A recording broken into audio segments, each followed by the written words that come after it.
Welcome, everyone. This is Trey Jadlow. I'm here with my friend HogTie Champ on this Monday night of, what is it, October 26th. And HogTie had put up a a post regarding a video by Greg Koukl taking, I think, well, actually, first of all, let's begin. Welcome, HogTie. I don't have a long monologue. I figured we could just start talking a lot. But firstly, how are you? Are you doing well? I'm doing well, and luckily, Hangout like this one too, the introductions can be fairly short. I know when you and I first spoke, you had a kid's soccer thing you had a commitment for, and you weren't necessarily well known amongst the group. And so I was like, well, let's get to know you a little bit better. And we spent about the first 10 minutes of that just sort of getting down, who's Trey and what are your thoughts? And then it turned out you had to leave sooner than expected to go do the soccer thing. So we actually never really got to the meat of the issue and then never went back and revisited it. But I think at this point, you and I are both sort of under the skins of various people in the discussion. So I don't know how much introduction would really benefit the audience. No, yeah, and I don't really want any necessarily information. I just wanted to greet you and say I'm glad that you came and we're able to talk about this, and I hope your family is well. That's basically, I just wanted to say a general greeting. And I had forgotten that I completely forgot that we had a hangout. Yeah, it was titled Trey Jadlow Tries Again. Yeah, and now I remember, yeah. Yeah, which was, originally it was Alex Botten who put up the Trey Jadlow Tries Again, and then it was an off topic I wanted to pick up with you, so I used the again, and that's then spurred the series of videos of Trey Jadlow Tries Again, Trey Jadlow Tries Again and again and again and again. There were about 4 videos that followed after that with similarly themed titles. So yeah, I should have remembered that. I just I have a terrible memory. It was some time ago. Yeah. Okay, so anyway, so you placed this or you posted this and you were focusing on Koukl. I don't know Koukl. I've never been to hang out with him, and you're always asking me. You're always funny that I don't know this thing. I don't really know a lot of the people within that. I know he's a Christian, and I think you said he's similar to me and maybe his views or something, and you had said that you were addressing him with this Patheos article that was basically a Christian who was criticizing Greg Koukl for saying that Christians, starting with the premise that not Christians, but the atheists are suppressing the truth and unrighteousness, and you took offense at that. Is that correct? Everything except for the you took offense to, and I'm sorry, I don't mean to drag down the timeline of your show here either, but I do want to make a point. When you say that you don't know Koukl, I'm gonna tell you, Trey, that's your shortcoming. Koukl, someone he's worth getting to know. I think if you guys find yourselves colliding in a hangout somewhere, just get a chance to sit and talk with the guy. I think you would enjoy it. He has a lot of really offensive viewpoints. He would take great pride in hearing me say that of him. But something, unlike a lot of other people in this conversation, he knows how to listen when you're talking and to sort of shut up and absorb what you're saying and then to react to what you're saying. And it's a skill that's very much in short supply in this conversation. Yes. So I think that one of his problems is that he because he does so many hours of hangouts, he is occasionally caught losing his mind and yelling at people. But it's like and those are like the wrecks at the NASCAR thing. You're going, yeah, I got it. I try to, except unlike the NASCAR wreck, I try to make it happen. Actually, that's not true. I've never really upset Koukl, but there are a few famous clips out there of Koukl just sort of losing his mind and yelling at people. But it's a less than 1% phenomenon for the guy. But he gets passionate. My particular, sort of bring it a little closer to this thread, my particular issue with Koukl, and this, I post a lot of things towards Koukl, I think, because for the most part, he actually reads the stuff. He claims he doesn't read my stuff, but I know he does. Mm-hmm. But one of the, he embraces the word misotheist, right? Where in his view, atheists are not simply non-believers, shoulder shruggers. Well, I don't really believe in God, but rather they hate God, and they're opposed to the very idea of theism. And that's what sets us off to go and attack. And it's a position that I don't understand. I mean, I guess from his perspective in dealing with online atheists, I see how he gets that impression, but it reflects such a lack of grasp on reality, because the vast majority of atheists are people who went, we're generally in North America, are generally people who were raised Christian and then partway through the life went, oh, well, that's kind of silly. I guess I don't really believe that. And then that's it. They go on with their lives. Right. So you encounter this small sliver of non-believers who, for various reasons, which maybe we don't need to get into right now, because I think you probably heard them. I know the audience certainly has, but say, well, I'm going to take a stance against some of these positions. And they say, well, the thing, let me say it this way, because it's very short to the point, is that the thing I find frustrating about it is that any non-believer who expresses an opinion that differs from that of an evangelical Christian does so because they hate God. Okay. Right? And it's very frustrating when you start talking about, you and I have discussed Planned Parenthood, Kim Davis, Sweet Cakes by Melissa, and you say, well, I have a different opinion on this. Well, you just have that opinion because you hate God. Not that you've ever said that, but I've certainly heard that criticism over the years, that to have a different opinion than an evangelical Christian is it's simply a way of expressing that you hate God. Okay, so this is good for me. So what you're hearing when you hear him as this is his trump card, and rather than having a conversation, it's an attack stick. Is that how you feel like? Yeah, that's one way of putting it. And again, I don't know. I mean, my only sort of preference is cycle back and talk about Koukl for a moment. I don't necessarily want to really talk That's about fine. Koukl too much, just because he's not here. But was to say that to encourage you to seek some fellowship or friendship with him, because he's a neat enough fellow as far as that goes. He, less so than other Christians, he does it, but less so than other evangelicals online, shuts down conversations. I think it's very, very common for evangelicals to shut down a conversation by saying, well, you're just saying that because you hate God. Okay, this is totally helpful for me, because it significantly alters what I'm thinking when I see this. So there's a context to what you were saying, and it's a justified context in that. Let me say this. I'm going to get myself into trouble here. Is Koukl a presuppositionalist? I don't know. Evidence? No, sorry, I know the division that you're looking for there, and I don't really abide by it, that you're either a presuppositionalist or you're an evidentialist. What do you call somebody who uses presuppositional arguments on occasion? Right? Saying when there's somebody who uses a presup argument and says things like, well, you don't have a foundation for X, so you really shouldn't be talking about X. Like Jadlow. For example. Yes, for example.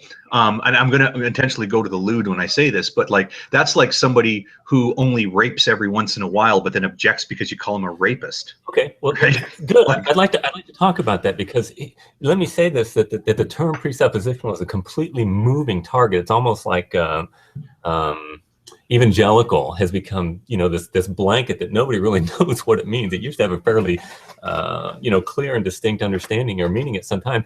But presuppositionalism, when it's used among most of my brothers that I know that use it and are passionate about it, they are speaking of presuppositional from a perspective of either Cornelius Van Til or Gordon Clark. And what they're doing is that you must start as an axiom with believing in God. Now, the presuppositionalism that I am employing, that you want to say the same thing, which I don't think is the same thing at all. I'm not saying you must start with a presupposition, but Francis Schaeffer, do you know who Francis Schaeffer is? Yeah. Okay, Schaeffer called himself a presuppositionalist, but he really wasn't. He really was more of an evidentialist. And what he did is he said, when he called himself presuppositionalist, he says, we need to address people's presuppositions in our conversation so we don't talk past each other. And then we could challenge them to give justification for their presuppositions. But in no way am I saying you must start with the presupposition epistemologically. I don't believe you can. I don't think it's possible. And the difference is a world of difference, and there is a nuance to it. But I'm not committing an informal fallacy by challenging you to give justification for your presupposition. Well, I will. I think what you're asking is why would I object when you do offer that challenge? Just to pause for a second on. So you're referring to Schaeffer, and Schaeffer, somebody I really wish I'd sort of spend a little more time in the actual written material rather than too much reliance on I guess YouTube renditions of Schaeffer's work. But like Bahnsen, for example, is someone else that Bahnsen is Van Til. Bahnsen is, Van Til. And I don't follow him at all. And he's a really? theonomist too. I think theonomy is nutty. Okay. So yeah, well, that's what I'm Schaefer drawing. is not those. I think, you know what, HogTie, I think you'd really like Francis Schaefer. He was such a unique individual, and it's been well said of him. I was just telling some of this last night. When Francis Schaefer would be in the presence of a head of state, a child with Down syndrome would have that exact same attention from him as the person who was supposedly very important. He was a very compassionate, he was all ears, he listened to people, and he challenged, but he was very, very approachable, and people really liked him a lot. And he was very philosophical too, very well liked. And I just love this approach. I do think I take your point about how often a label like that can cover a lot of territory, and when observed from a distance, you can't really resolve the differences, right? I mean, you could even take a term like Christianity, and if you have limited exposure to Christianity, there's a whole bunch of people that are just generically Christians, and we don't need to fret over the. But as you get closer, you start to see big differences between, for example, Mormons and Catholics, and then. You know, the word Protestant is obviously too wide. And I think when you sort of focus in on something smaller like presuppositionalism, you get into the same problem. I mean, I'm close enough that I know the difference between, say, Schaefer, Clark, or people say Clarkian, which I find funny. We're going to elevate it to that status. But and then, you know, the Bonson Van Til, which I bet you if I were closer to their writing, I would say, wow, no, you can't really say, like I said a moment ago, Bonson is like Van Til Jr. And I'm sure there are a lot of people, well, there are a lot of people who are both wrong about that. I could not put my finger on a relevant difference. But then I think where we're both going with this, and certainly correct me if I'm wrong about this, is that what we are seeing in the online discussion, the so-called great debate community, is this weird mutated version of the thing that they call presuppositionalism. This has been acknowledged by a number of people. So I mean, you're free to disagree, but I've just heard it from so many people, and I've seen it. I don't think so. I don't think so, HogTie. I really think that the guys that are really passionate about it and the guys that really make you nervous, they're really consistent Van Tillians. I have found that the people when I interact with people who are not passionate presuppositionalists, what they do is when I challenge them, they just kind of disappear. But the real passionate ones, they get that look in their eye, and the way they act, it's like, oh boy. I'd sort of have to pick up the phrase "make you nervous" because of them there would be none.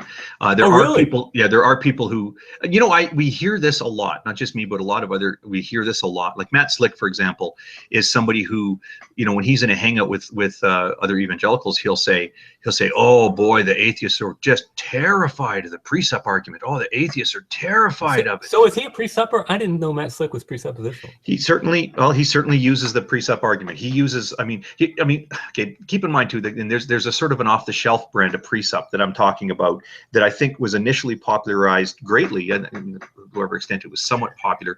By the way, I'd first heard about this from some guys that were in Shock of God's chat room 5 and 6 years ago. So this precept isn't new. Oh no, it's become popular lately, though. Really, you know. Whatever. Yeah, but the recent surge in YouTube popularity, I think, is quite fairly attributable to Seitan Brukenkaite. I think so.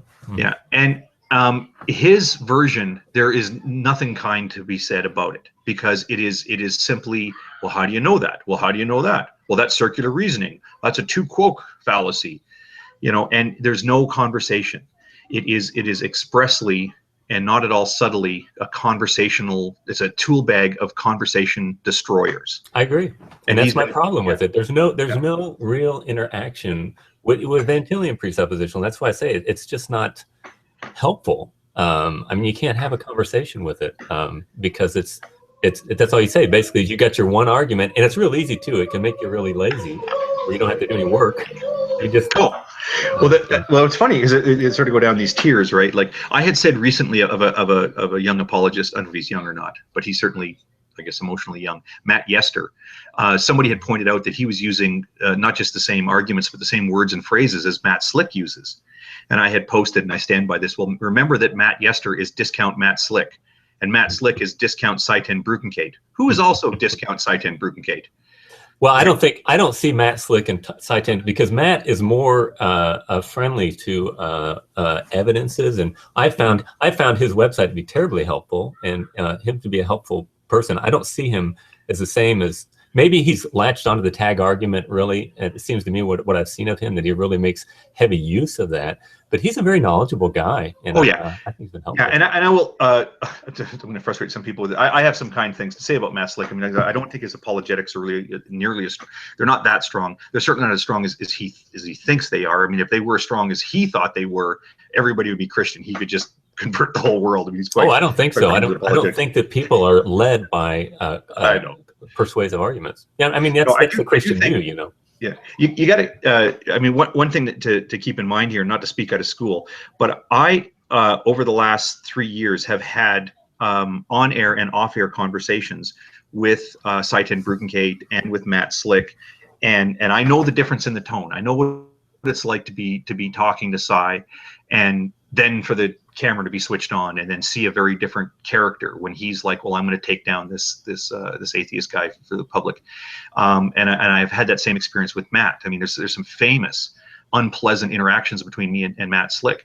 And yet he and I can get into a Skype call and feel a genuine, connection. Like we talk about interesting things. Sure. So, but here's my point. Again, I don't want to speak out of school about it, so I'll say it very simply. I don't talk to Cy. And Matt Slick ever wants to talk to me, I'll talk to him. Like he's a very reasonable fellow, and you see that. I mean, people can kind of point to he seems kind of hung up on making sure that he's always right in public and stuff. But there's more to him than that. Whereas Cy to me is just like a one-trick pony. Right. That just is devoid of personality beneath it. I may have forgot to know him better. I might find he's a nice guy, but I don't really find that. But anyway, I think we're going a little far afield here. I just wanted to make the point.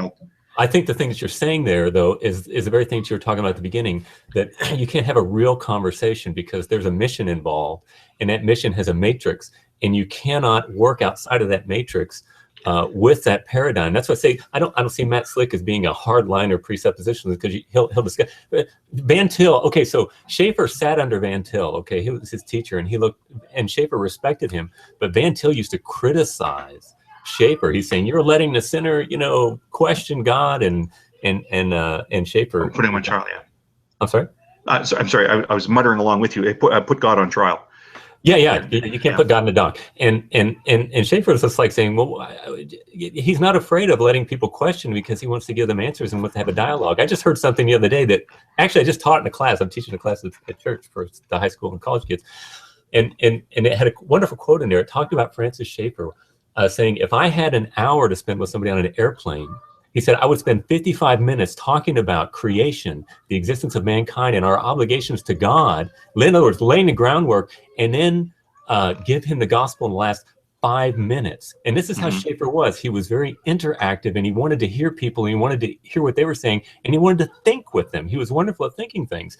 And so this is what I feel like presuppositionalism does. It treats the Bible, and again, I'm getting myself in trouble, but I really am against presuppositionalism, is they treat the Bible like pixie dust.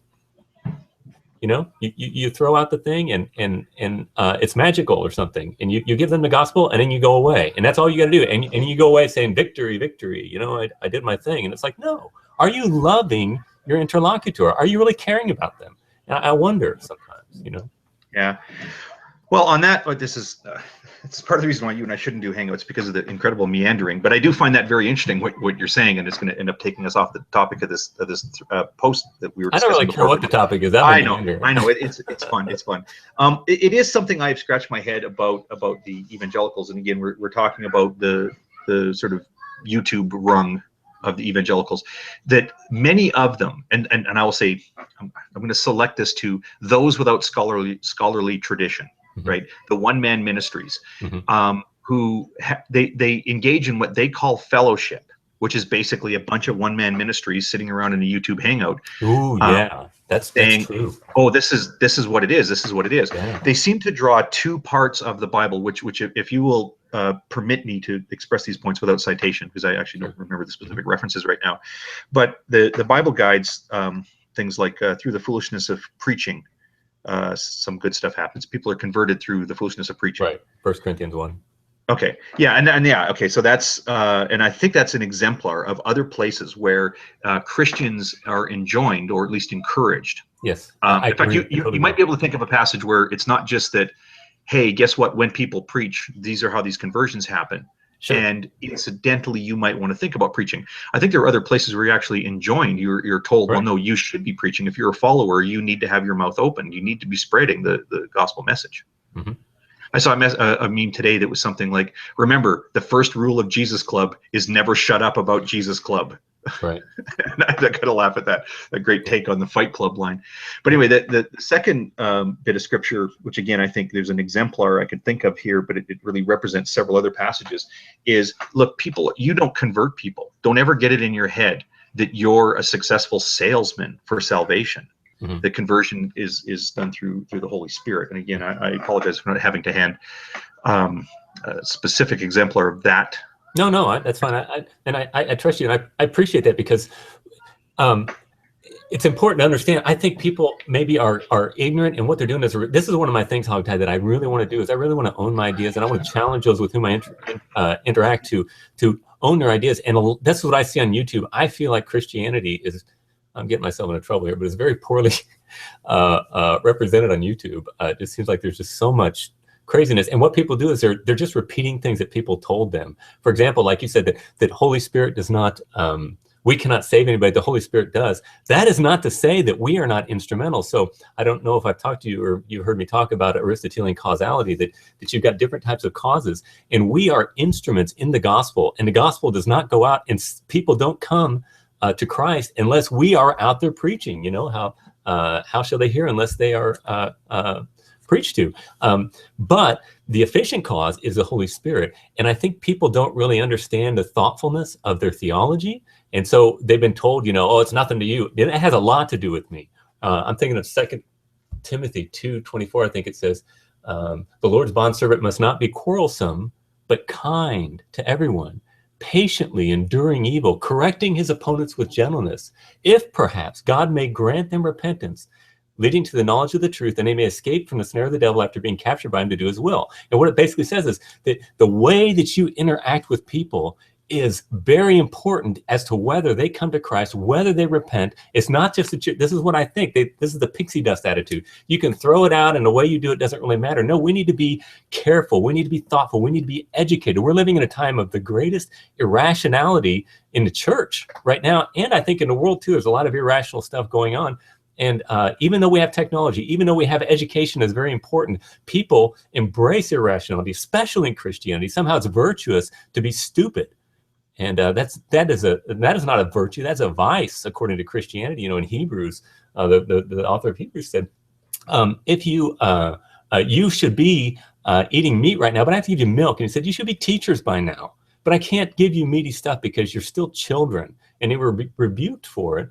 And so in 1 Corinthians, it says that in regard to sin, we are to be like children or like babes. But in our thinking, we're to act like men or act like maturity, have maturity. And we are, I don't know, I just get so, exasperated. Yeah. Well, you've certainly put more contemplation into that implication about I was going to say about the reproving with kindness. That's not the part I'm thinking of. It was your 2 Timothy reference, yeah. Which I think atheists normally have to hand as a way, something to throw in the face of Christians, to be like, hey, you're not even following your holy book, because we interpret it to be the don't be a dick clause in Christian teaching. I find that sort of a bad move on the atheist part, because it's not up to us to tell you whether or not you're following your book. But it's always fun to sort of point out the hypocrisy. In fact, if it is hypocrisy, and I think that's a valid point, though. If somebody is being obnoxious, sometimes I get accused of that, and it's just a trick, and that's what I don't appreciate. But I think a lot of times it is a valid point. Well, I did want to make my point about the one-man ministry phenomenon, about them sitting around and thinking you do it right, is that when you take those two things, so I was referring to the, these conversions happen, only the Holy Spirit is, as you say, the effective cause of the conversions, and yet you're still enjoined to preach the good word. When you combine those two things, in some people, it sets up these very weird circumstances that I would put on parallel as being like, look, you have to, here's your job now, you have to go and sell these encyclopedias door to door. But I got to tell you, people don't buy encyclopedias anymore with the internet and whatever else. So it doesn't matter what you do. They're just not going to buy encyclopedias from you. And you're just going to have these people that are going door to door going like, hey, these are great encyclopedias, but you're too much of an idiot to buy them. And then they'd slam the door in their own faces. right? Yeah, This right. is the modern face of YouTube even evangelism. I'm so working hard to resist mentioning specific names because there's one particular YouTuber who doesn't like having his name mentioned. There's a clue in the audience, who literally, I'm sorry, figuratively slams the door in his own face in every conversation. And then if you ask him, like, why are you such a jerk about it? He just says, well, through the foolishness of preaching, and I'm the fool. Yeah. I'm sorry, he embraces that interpretation of the word fool. Right.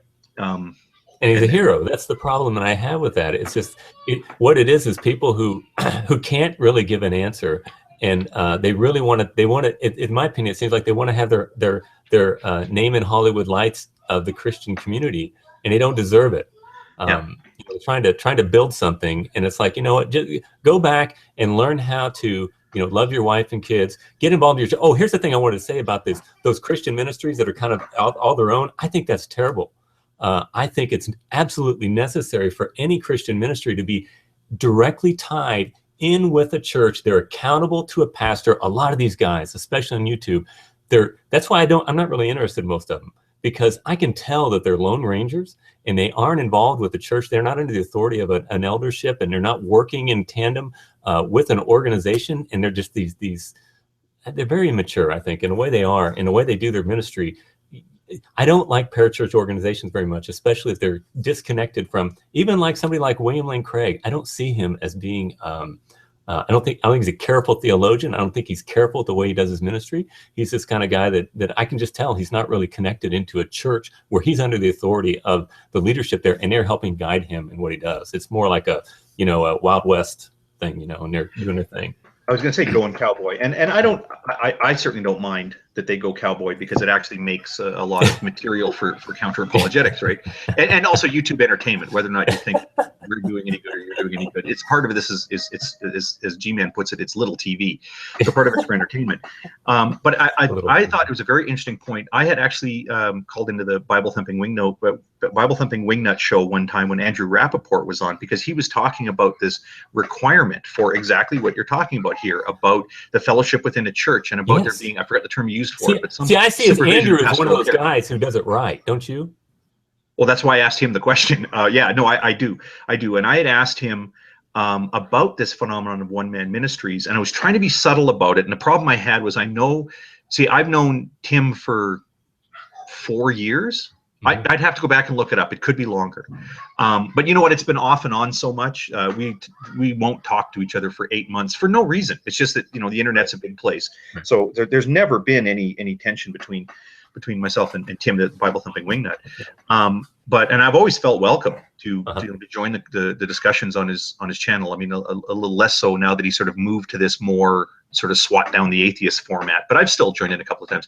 But he had Andrew Rappaport in there one time, and I'd never seen the guy before. And I had called in to ask that question because I would think that they're sort of concerned about these things. And I was trying to be fairly circumspect about it. And I was very careful not to mention any names, because I know that Tim, and I'm going only on what he said publicly here, not revealing anything, Tim is the target of a lot of criticism and frustration with these one-man ministries, because Tim's the guy who will stand up and say, hey, look, you're a good brother in Christ. I love the passion, but you're kind of wrong in this part of the message. Mm-hmm. And what's weird about it is that when you, as believers, not only me, but as believers, approach these one-man ministries with subtle and polite correction, and this can be a Matthew 17 or 18, Matthew 18, mm-hmm. Matthew 18, there's sort of the 3 levels of SWATs. It's often, it's not even a level 1 SWAT though. It's a level 0 SWAT, where you're going up and saying, I just have a different opinion than you about this thing. How would you like to think about my opinion? Right. These guys lose their minds. And that's the whole problem. Personally attacked. Yeah. Okay. And when a guy, children, most of them, and they do not understand the importance of submission to authority. I don't know how you feel like this, but I say that every single institution in which we have in our society, all of us do, there's a hierarchy of structure. An organization has a structure of authority that is helpful for every corporation. You're going to see that. And I think it's important for ministry. What these guys are is they're these one-man band. And I think a lot of this came out of the Second Great Awakening in the early 19th century. Where there was all these guys going off in the Wild West and preaching and freedom and all that stuff, and it really kind of made a mess. And I think that's what a lot of Christianity has imbibed, and it's part of our culture now, and it's terrible. It's really is. It's a mess. It's a mess.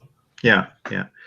Well, I mean, to me, that's I just mentioned who I talked to, Andrew. I had made the point when I had first talked to Andrew about this. I don't play it close to the vest, right? I'm not going to go on a Tim show and sort of pretend that I'm somebody that I'm not, right? I'm going to go and say, because he doesn't know who I am, so I got to sort of do the look. I'm semi well known. I'm not going to say that I'm super famous or anything like that, but I can't go in and pretend not to. I can't go in there and pretend to be a sort of completely level-headed, fair-minded, oh, I like everybody's views and I embrace everybody's views, because 2 hours before I was on the Magic Sandwich Show going, oh, Christians are crazy, you know, they think the earth is flat, bunch of cuckoos, right? So I have to be honest about it, and I'd refer to myself as a counter-apologist, and you could sort of see the wince, like, oh, I hate when people do that, but I'm going to talk to the guy like a decent human being, and I really respected that about Andrew. I thought he did a good job there. But I forgot my point was about his point was what you were saying about the authority. Being connected to a church. Yeah. Oh yeah. Connected to a church. Yeah, and it's not even that they that they don't try hard enough to get into that level of fellowship, but they openly, aggressively resist it. That's right. When it's presented to them. Like, and they put you guys in a bad place too, because what happens, like I say, there's a sort of level 0 where you're just presenting a different opinion, and then there's the level 1. I'm speaking now of what Matthew 18 would guide, where you've got to tell the person, sort of by implication, I'm right and you're wrong, right? And you need to reconsider this. Right. You're putting yourself in an awkward position when you declare to a brother in Christ that you're right and the other guy is wrong. It's potentially frictious, but you usually do it with good foundation. Well, they react poorly to that. At some point, they now got to push you up there, because they're challenging, you know, well, do you want to get into a scrape with them, or do you want to just turn your back on the diction of the Bible, where you're actually, like, say, enjoined to proceed with how to deal with that fellowship, right up to terminating the fellowship. So yeah, and that's the difficulty, though. There's no matrix for that with those people. And that's one of the difficulties with all the many denominations. And again, with the shoot from the hip Christianity that is practiced and so popular in our society today, I call it happy clappy Christianity, where they say, you know, we don't want to talk about doctrine, we don't want to talk about thinking, we want to talk about Jesus and get people saved. It's destroying our country.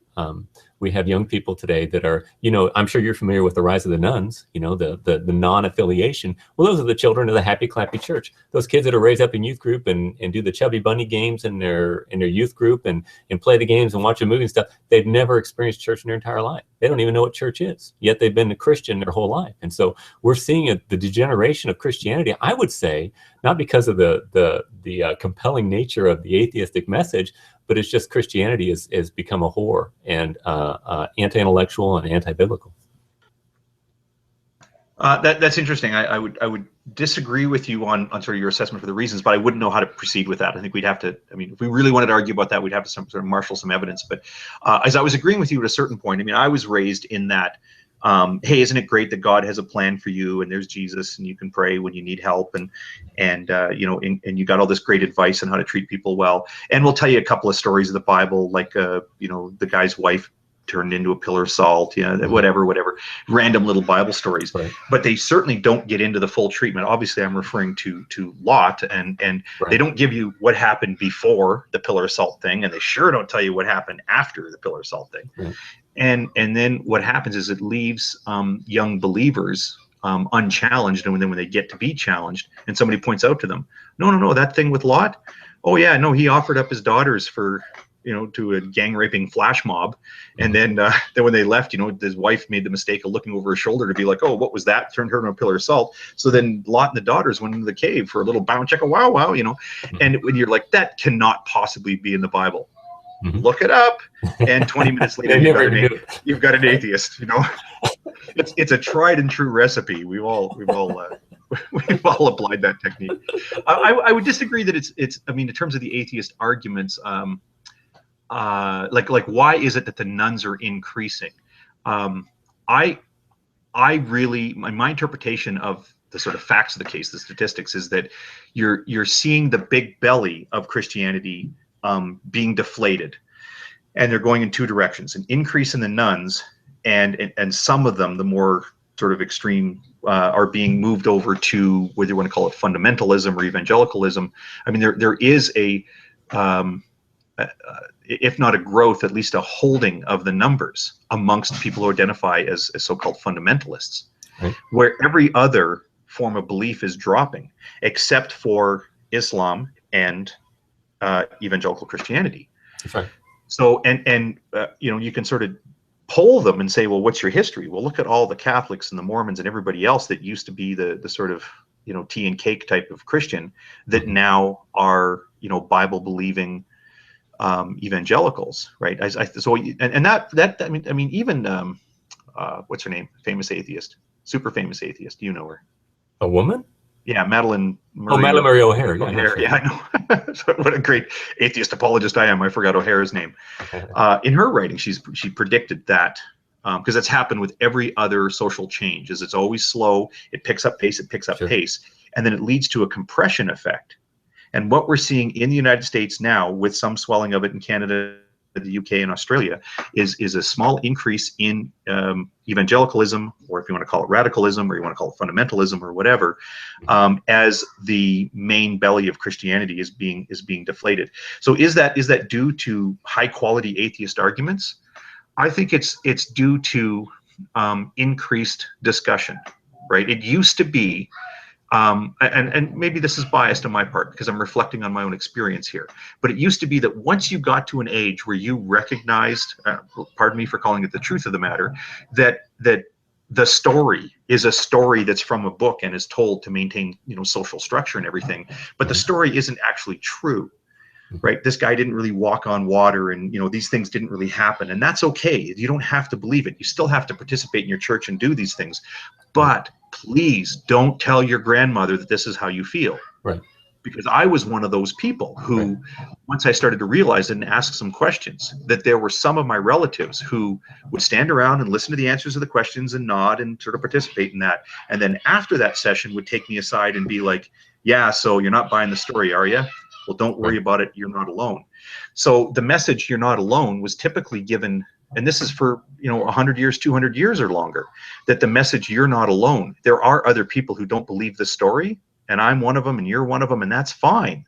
But you still need to play along. That message now happens on the internet instead of from uncle to nephew. Right. It happens on the internet. Like near daily, I get, you know, messages about, oh, did you see this guy's post on the atheism group about how his parents won't let him go on some vacation thing because he told them that he questioned God? You know, like that discussion's happening on the internet now. So yeah, no, and I agree that I think that there's a lot of truth there. But here's what I'm going to ask you: if you look at what we've been discussing this whole time, is the pathetic nature of what I want to say, contemporary Christianity, and that they're not educated, they're not very smart, they're not introspective, they're not historical, they're not biblical. Do you think that has anything to do with any of this? With this being the change in with the big numbers? belly being deflated. Oh yeah, oh yeah. And if there's anything that atheists have done are smart, look, you and Matt Bell are going to make the point, and I'm not even going to argue with you about this, that there really aren't any good arguments, good logical arguments for atheism. And I will tell you and Matt Bell, who just called into the Magic Sandwich Show last week to tell us how atheism is irrational, I will tell you guys, I'll make the open admission, we don't even need to be rational to help deflate the big belly of Christianity. Because what we need to do, it's partly a political and a social and political, right? It's to show that here is your brain on religious radicalism. And all we have to do is show a G-Man video, and there's 12 more atheists. Right there, I did mention a name, but because I'm making the point very sternly. So no, we don't need good arguments. I'm not conceding the point that we don't have good arguments. I'm saying that for people like you or for Matt Bell or whatever think that we don't have it, the change in the numbers comes from crazy cowboy shouting at people on the street with a frickin' bullhorn, loony Christians who put themselves forward as the face of Christianity. And then, number B, people like me who quite happily will shine a spotlight on the dimwit with the bullhorn and say, that's the face of Christianity. And I've never lied about that, by the way. It's the other thing too, is when people talk about the secret atheist agenda. That's the atheist agenda, man. Mhm. It's always been the atheist agenda. Yep. Shine a spotlight on the most embarrassing members of your brothers. Okay, so for you, what is the end game? Oh no, I haven't thought this through. Just asking. No, sorry, I was taking a swig of water. I was just trying to fill that pause. What's the end game? And then I'm just dead silent. Oh no. No, the end game is a society. This is my evangelism, right? Mm-hmm. People think that we're here to evangelize atheism, and that doesn't need to be done. And in fact, for a somewhat complicated reason, it shouldn't be done. And I don't want it done. I don't want people who believe in Jesus Christ to stop believing in Jesus Christ. That's also something else I've not lied about, because that in general is not a positive influence in people's lives. What would happen to the world if we could say put some chemicals into airplanes and they could fly through the air, dropping some trails, chemtrails, if you will, that could sort of fix whatever problem it is in Christian's brain, and they would all of a sudden realize, like, hey, wait a second, this God thing isn't true. This Jesus thing is a story. What kind of a world would we live in the next day if all of a sudden people started converting? Even on an individual basis, everybody who makes that conversion, when you're a real diehard believer, and then you, as we like to call it, wake up and smell the coffee and realize that that's just a story, their life immediately goes downhill in quality. I don't want that for people. Now, granted, you talk to anybody who's gone through that process, they will claim that years later they do feel better for having gone through it, right? You talk to a guy like Bobby Allison. Do you know him? I don't think so. Is he famous? Well, he's gotten famous in the last 2 years. No. I thought you meant nationally known. He's a YouTube guy. No, I don't know. Yeah, well, he's YouTube Plus now. He's actually gotten a lot more exposure. Just diverge a little bit on the Bobby Allison thing. He's been like a traditional Southern, Bible thumping, Bible waving preacher, who several years ago started to have doubts and whatnot, and got deeper and deeper and deeper into the Bible. And then the way he tells the story, and I'm giving you the very much short version of it, you've got to hear his version. Your jaw will drop open. According to him, it just culminated in a single moment where he was having a meal with his wife, and he looked at her and he went, you know what? I don't believe in God. This whole thing's pretty silly. And then she was just like, what? Like, you've been a preacher for 25 or 30 years at this point. And he said, yeah, there's been something nagging away at me. And all of a sudden I just realized, like, hey, I'm actually not really a believer. And it makes more sense that I don't believe. His wife started thinking about the things he was saying, and then either had been converting in the process already, or later converted. And then he started having a lot of like rage problems, right? He started being like, well, this sucks, because what do I do with my life? I'm an experienced pastor. There are very few people who know the Bible better than this guy. Well, what is he going to do with his life next? Right. His whole income was based on this. And he gets pretty heated. I mean, he's calmed down considerably in the last year, but he's somebody who then turned it around to say, well, I'm going to talk to other people about this. But he's just one example, and maybe not even the best example. Everyone I know that's made the conversion has struggled with the conversion at the beginning, and then maybe later they'll say it. But anyway, sorry, I'm digressing too much into that one point, because I want to make it clear, because all the time I hear Christians say, well, you're here to deconvert people. And I don't want that for people. If you're happy being a believer, then I want you to be a believer. If you can find a path, if when you're ready to hear it and you're ready to accept that look, the natural world is real, but these other things are subject of a storybook, then you will know it yourself. You don't need me to beat on your skull until you stop believing in Jesus. That doesn't help you. So I want to go back to the question then about what's the end game. My evangelism, it isn't to make more atheists. It is like my end game, what I would like to see happen for the United States and for Canada, which seems to have less of a problem with it, is for people to have a way of knowing what's true and what's not. For people to solve exactly the types of problems that you and I are talking about. And I'll give you one example here, because again, I'm talking too much. You and I argued to the point of being heated, to where I think we were going to stop talking to each other for a very long time because of the things you were saying about Planned Parenthood. And I got upset about it, and I'll admit that.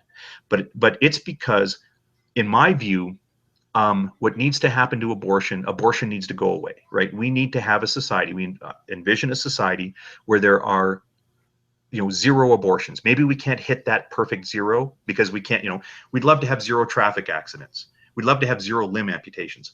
I would like to live in a country that has 0 abortions. And the closer we get to the 0, the better. And I just feel when it comes to the Christians, I feel like we're in a race, in a 3-legged race. Like the goal line here is 0 abortions. And I feel like us, the rational people, and the Christians are in a 3-legged race where you guys have both feet tied in the band.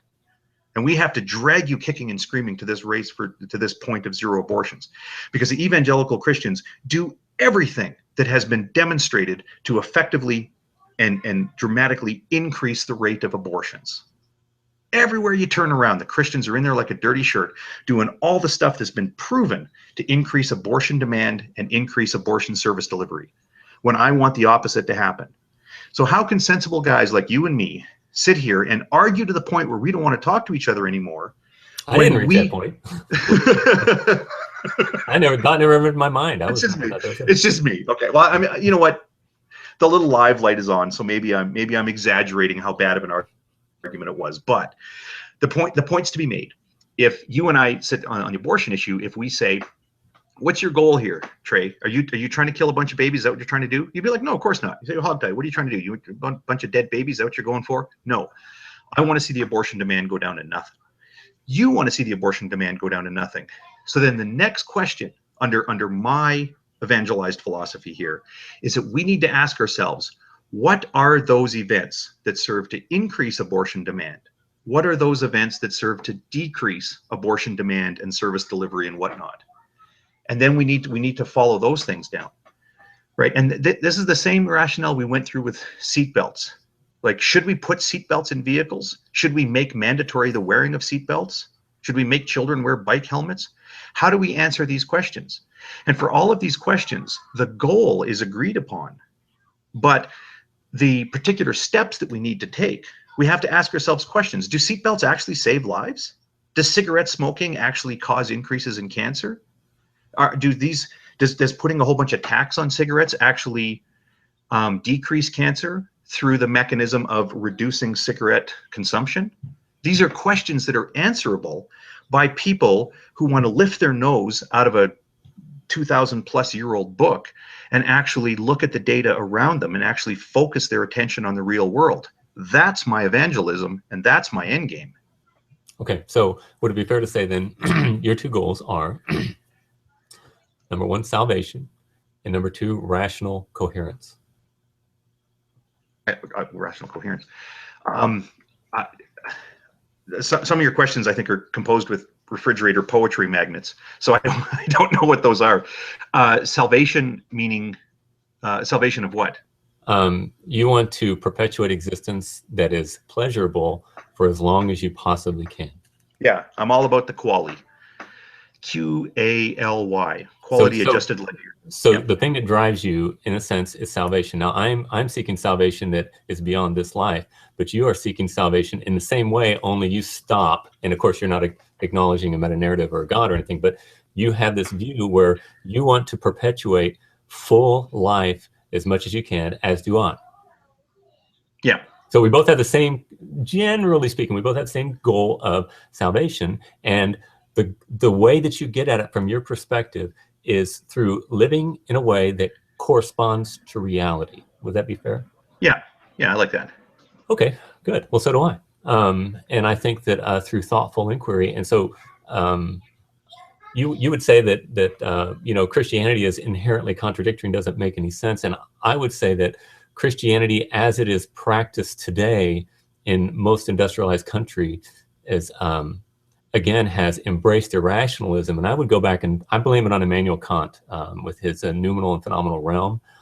In making this divide. So you even actually, I don't know, you probably didn't realize, but you were actually even promoting that paradigm in what you were saying. You were saying that I don't want to take Jesus away from people if it makes them happy and lets them cohere their world and all that stuff, even though it's a lie.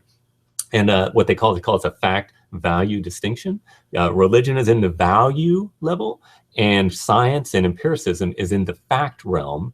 And so this is not really true, but this is true. And you're saying, I don't want to take about this because, people won't be able, they can't believe in Santa Claus and they're not going to be happy and do their lives.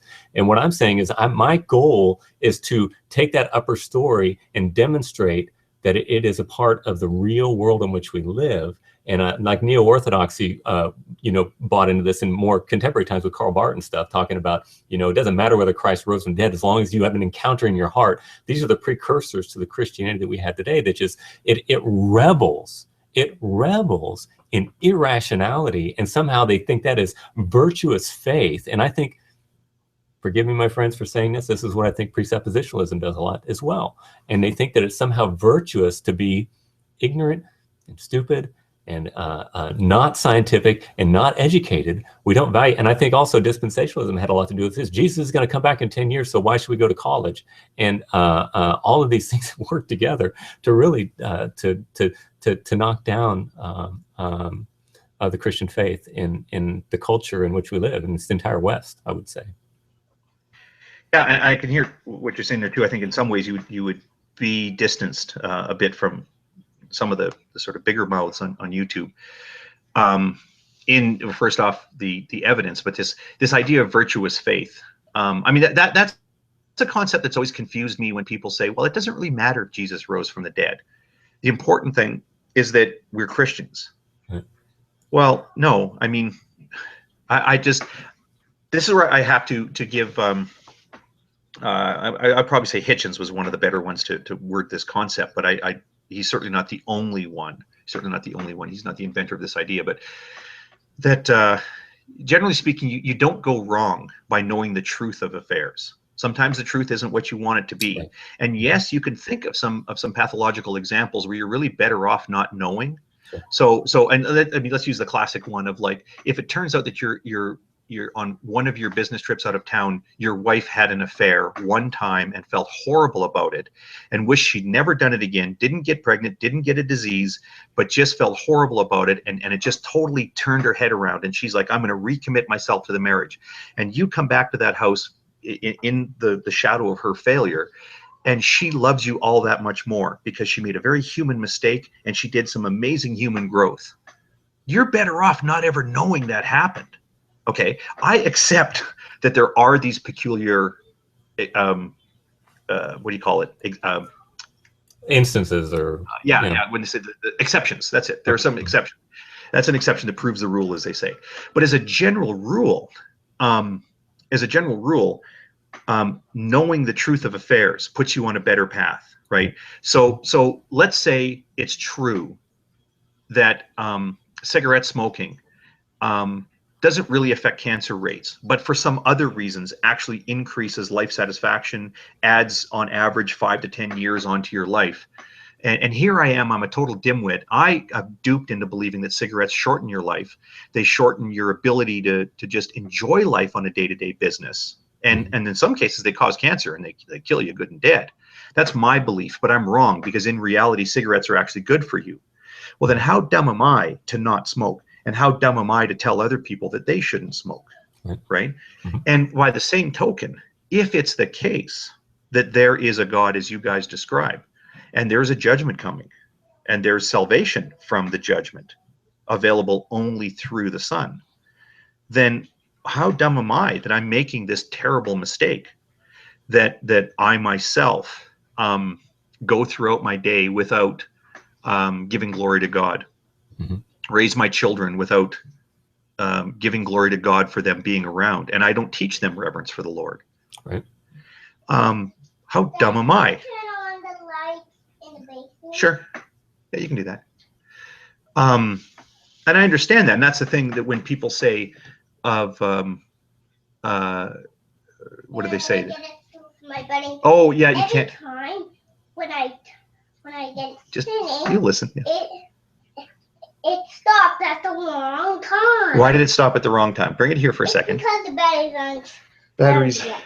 Let's see. The switch is on. All right, we got to get you some new batteries, I guess. Yeah.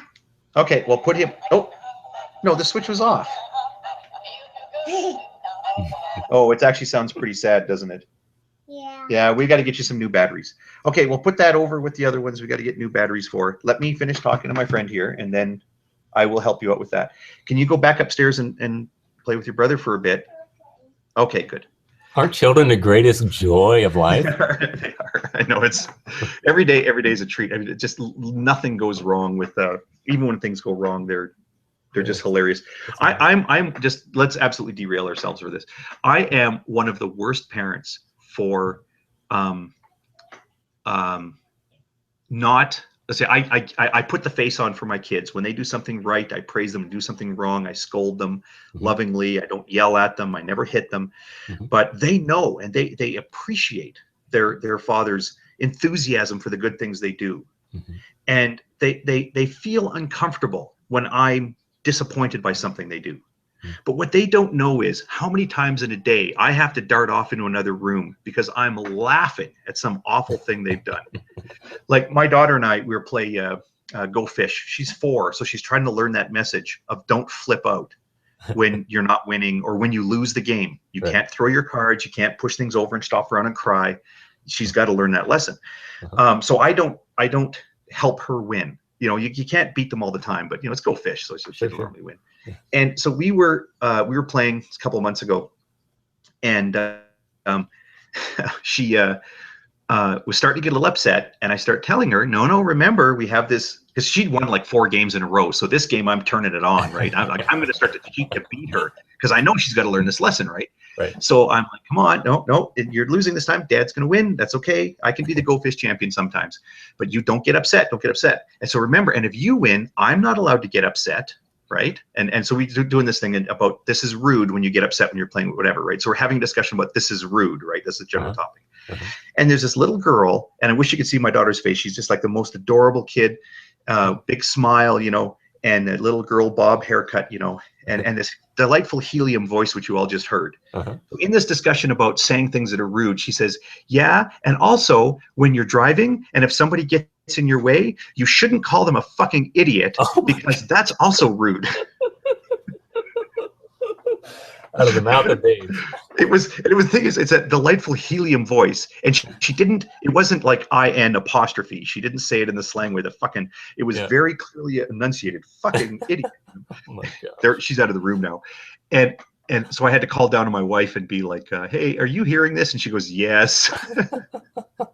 So I knew it was something that happened in the truck the day before when my wife was driving, right? And she felt bad about it, but I couldn't help myself. I could not stay in the same room with this little girl who just used that phrase. I said, "Oh, I think your mom needs me to help with something." And I went downstairs and I was beet red faced, laughing about this, because even something like that, which we are trying to get her to stop saying that phrase, was just a dream come true. She's just every moment, you know. Oh, it's funny. I just love children, and I'm on the other side of it now. My youngest son is 12, my oldest is 25, and I got 6. And the older you get, when they're young in diapers, I remember thinking, I'm up to my eyeballs in diapers, we're never going to get out. And when you're on the other side, those kids that you raise, and in teen years you had difficulty and all that stuff, they become your friends. And they're like you, and of course that's good and bad both ways, but there's nobody that's close to you and is precious to you.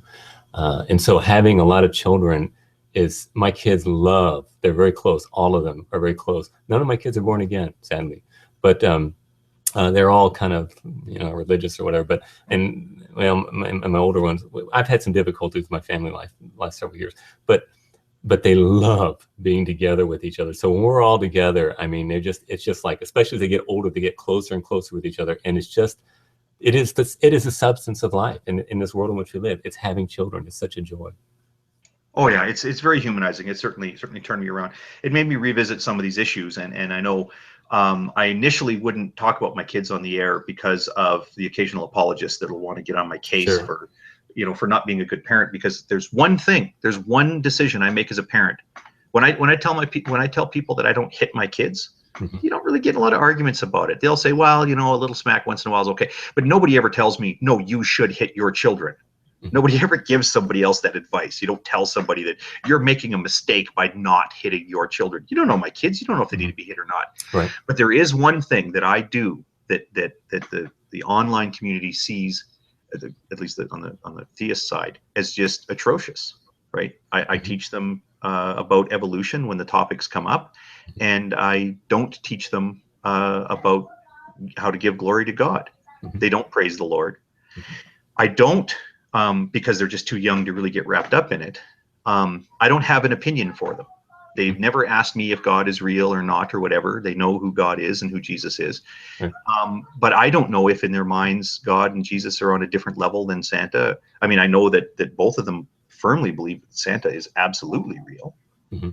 But they also know that Mike the Knight is a TV character. Mm-hmm. Right.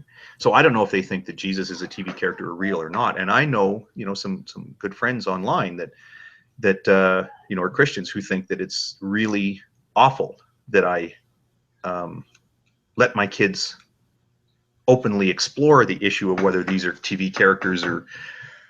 I don't understand that though. Why would you teach them about what you are convinced is a lie? Like, why would I teach them? Why would you teach your kids about God when you're convinced that God does not exist? I haven't. Well, that's what I'm saying. I'm not saying it. Why would somebody expect you to? That's what I don't understand. Oh, no. Okay. Sorry. I see what you're saying. Yeah. No, what they're saying. Yeah. I think what they're saying is that if I really were a good parent, I would be a Christian, because only a true believer can raise be a parent. Raise kids properly or something? Raise kids properly. Right. Okay. And it's it's potentially a sore spot, but I don't, I mean, this is one of those issues where there's, two edges to that sword, because I have to sort of button my lip with parents of the sort of more extreme, sort of the radical evangelicals who insist so strongly that their kids don't become evolutionists, as they call them, that they won't even teach their kids about it. They'll take their kids out of school out of fear that their children might hear from a teacher that the universe is however many million years old, or that and I want my kids to learn about it, but at the same time, I think I can be sympathetic with the fact that in the public school system, there's only one side that is taught, and I think it's utterly irrational. And so I love to talk about that with my kids, and I want them to have all perspectives. When kids, what I don't like about what I hear atheists say this stuff. You shouldn't be forcing your views upon your kids. Kids are not neutral. I mean, my son is 12 years old, and he's probably the closest to being a Christian. He's just a delightful young man, and but he's not born again. But he'll take a stand for that, and he knows it. He's very thoughtful too, and he'd say, let's see, what is he in ninth grade? No, not ninth grade, I mean 7th grade. And he goes to school, and he goes, yeah, I got into argument with so and so today, and we talked about some kind of issue, And he says, and I was telling her this, and then she was telling me this, and I said, his name's Tony. I said, Tony, that that's just your dad and her mom arguing over this conference. And he goes, yeah, I thought about that too. Yeah. So, but to sit there and say that children are somehow neutral, or that we're supposed to raise them neutral, I appreciate that we want the desire to teach them to think and to look at all sides and understand all things. But all at the same time, I mean, be realistic. I mean, we have a world which we think defines the way it is, and we want our children to know that because we think it's true, and we do it whether we say that we don't or not. I mean, I just think it's kind of funny. People always say, especially atheists, oh, they should be neutral about all that stuff, and it's like, kids are not scientists; they're kids, and they love their mom and dad, Well, you caught me about to make that claim, that I don't teach my kids things that they're supposed to know, but rather I'm trying to equip them with a toolkit.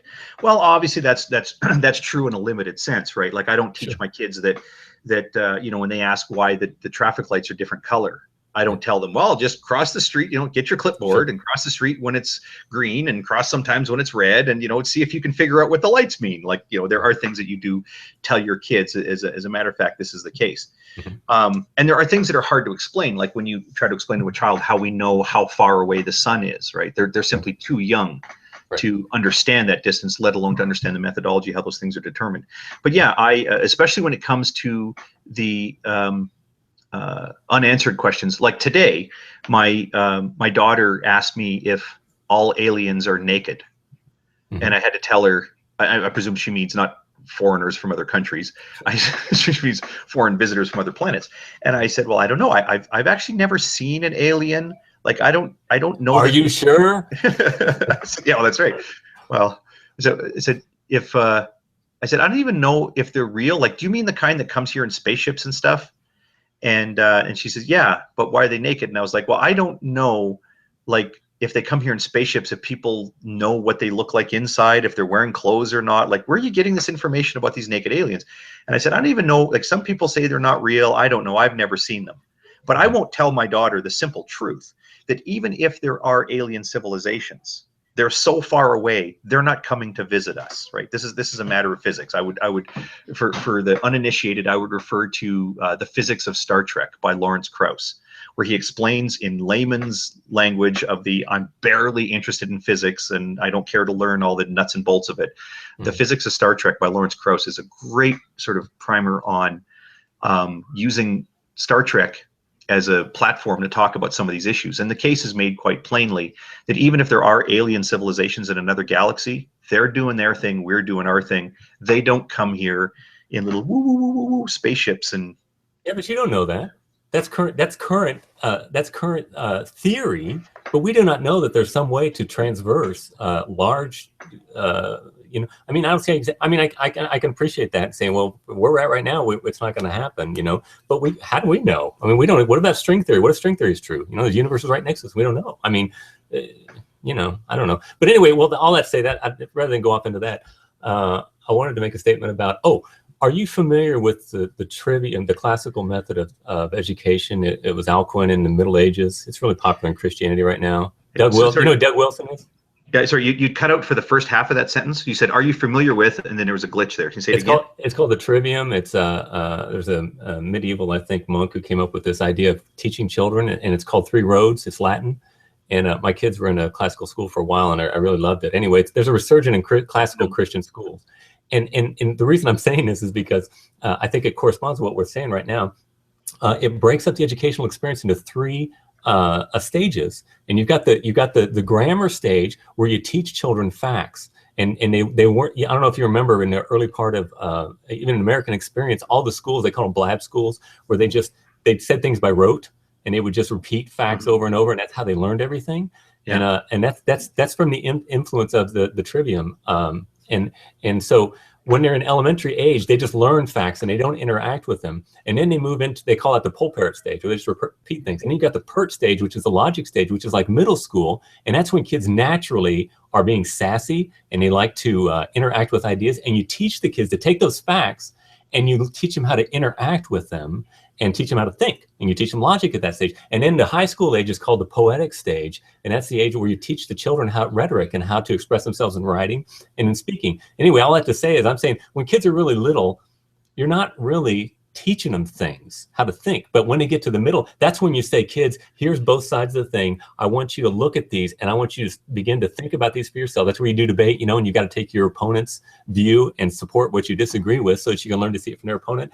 That's in the age when they get to the middle school ages when they can really start to learn. So when kids are little, that's to me, it's like, you know, there's kids and you're just living life, you know.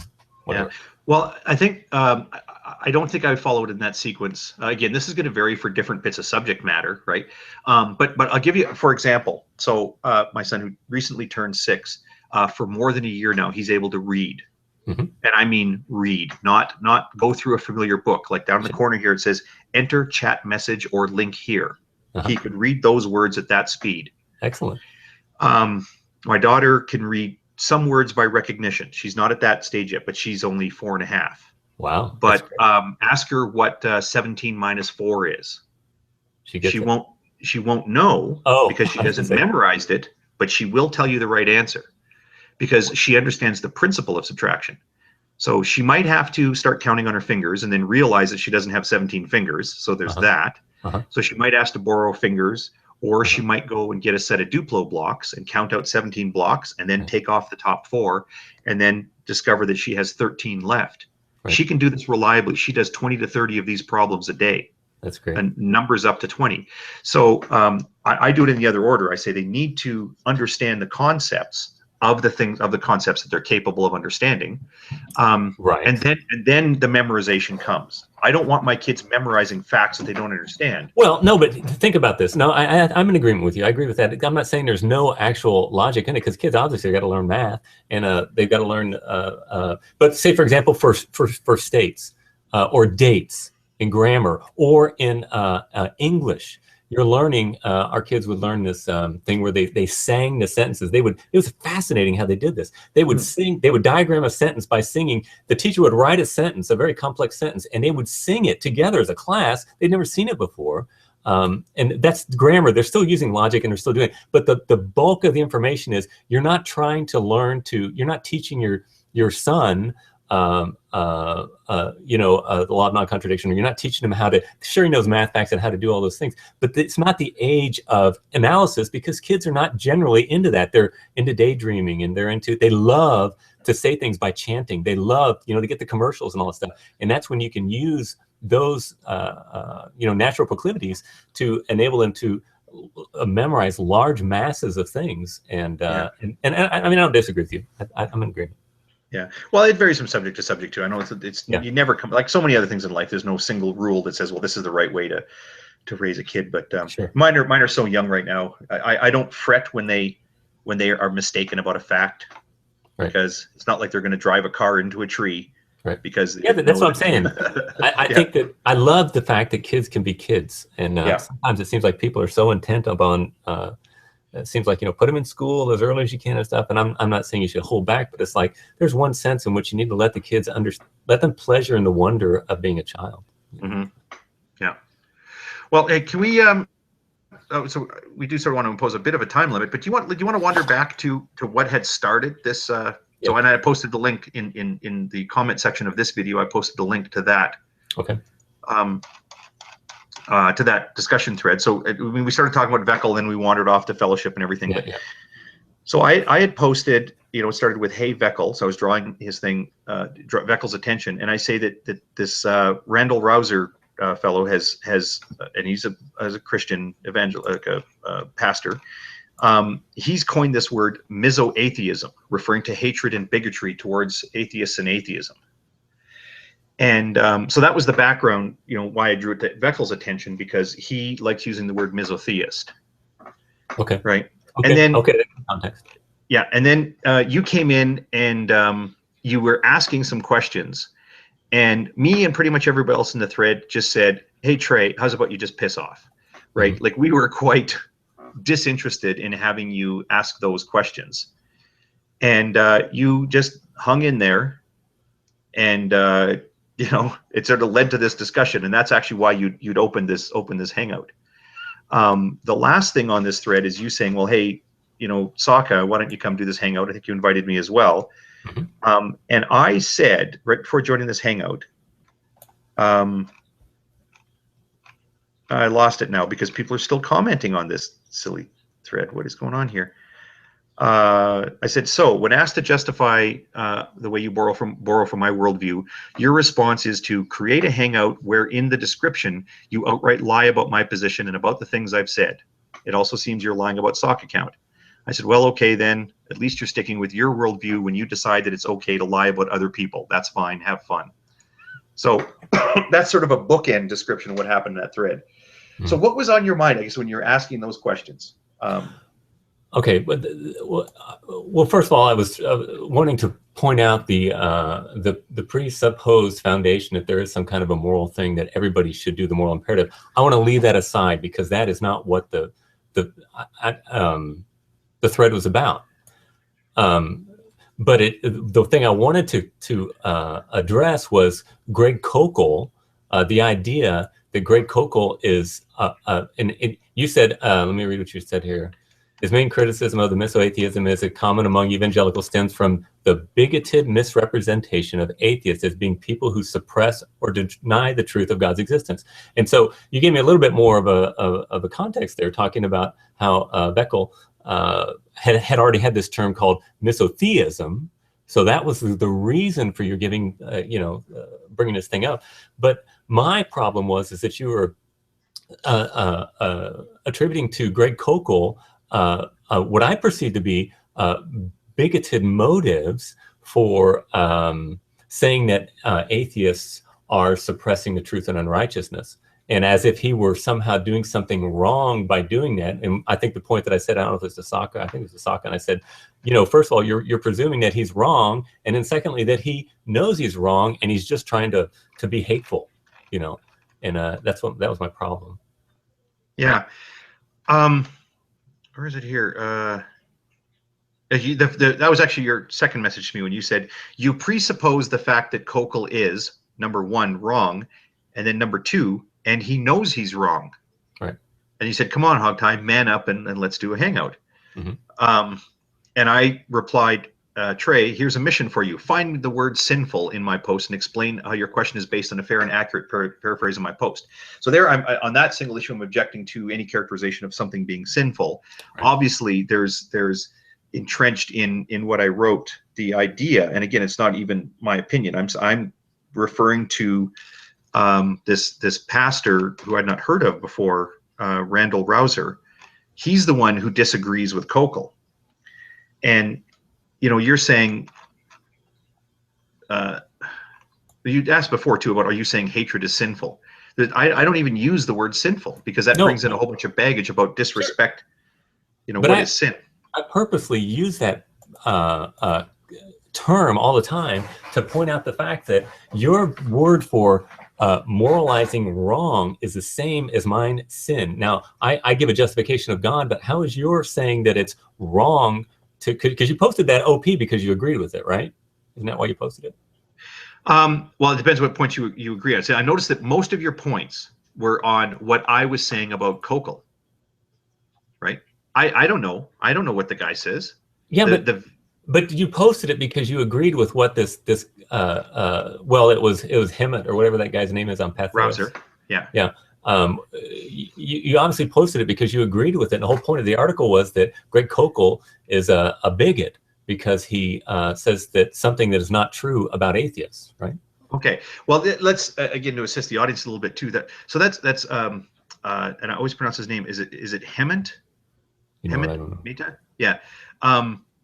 He goes by the friendly atheist. Okay, he has to call him that. Yeah, because he goes by, yeah, he has a column on Patheos and he has a YouTube channel, and he's like way more famous than I am. People know who we're talking about. Sure. He's got that very soft-spoken but very convicted way of talking. He's a really good speaker. Mm-hmm. I think it's Hemet. I'm being embarrassed if I mispronounce his name. I'm looking at it right now. It's Hemet Meta. Meta, yeah. Well, so we've got Koukl, a Christian apologist, who made a video, mm-hmm. and then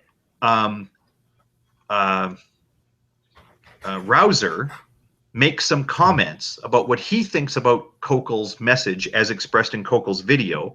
Right. And then we've got Meta telling us the story of what Rouser says about Koukl's video.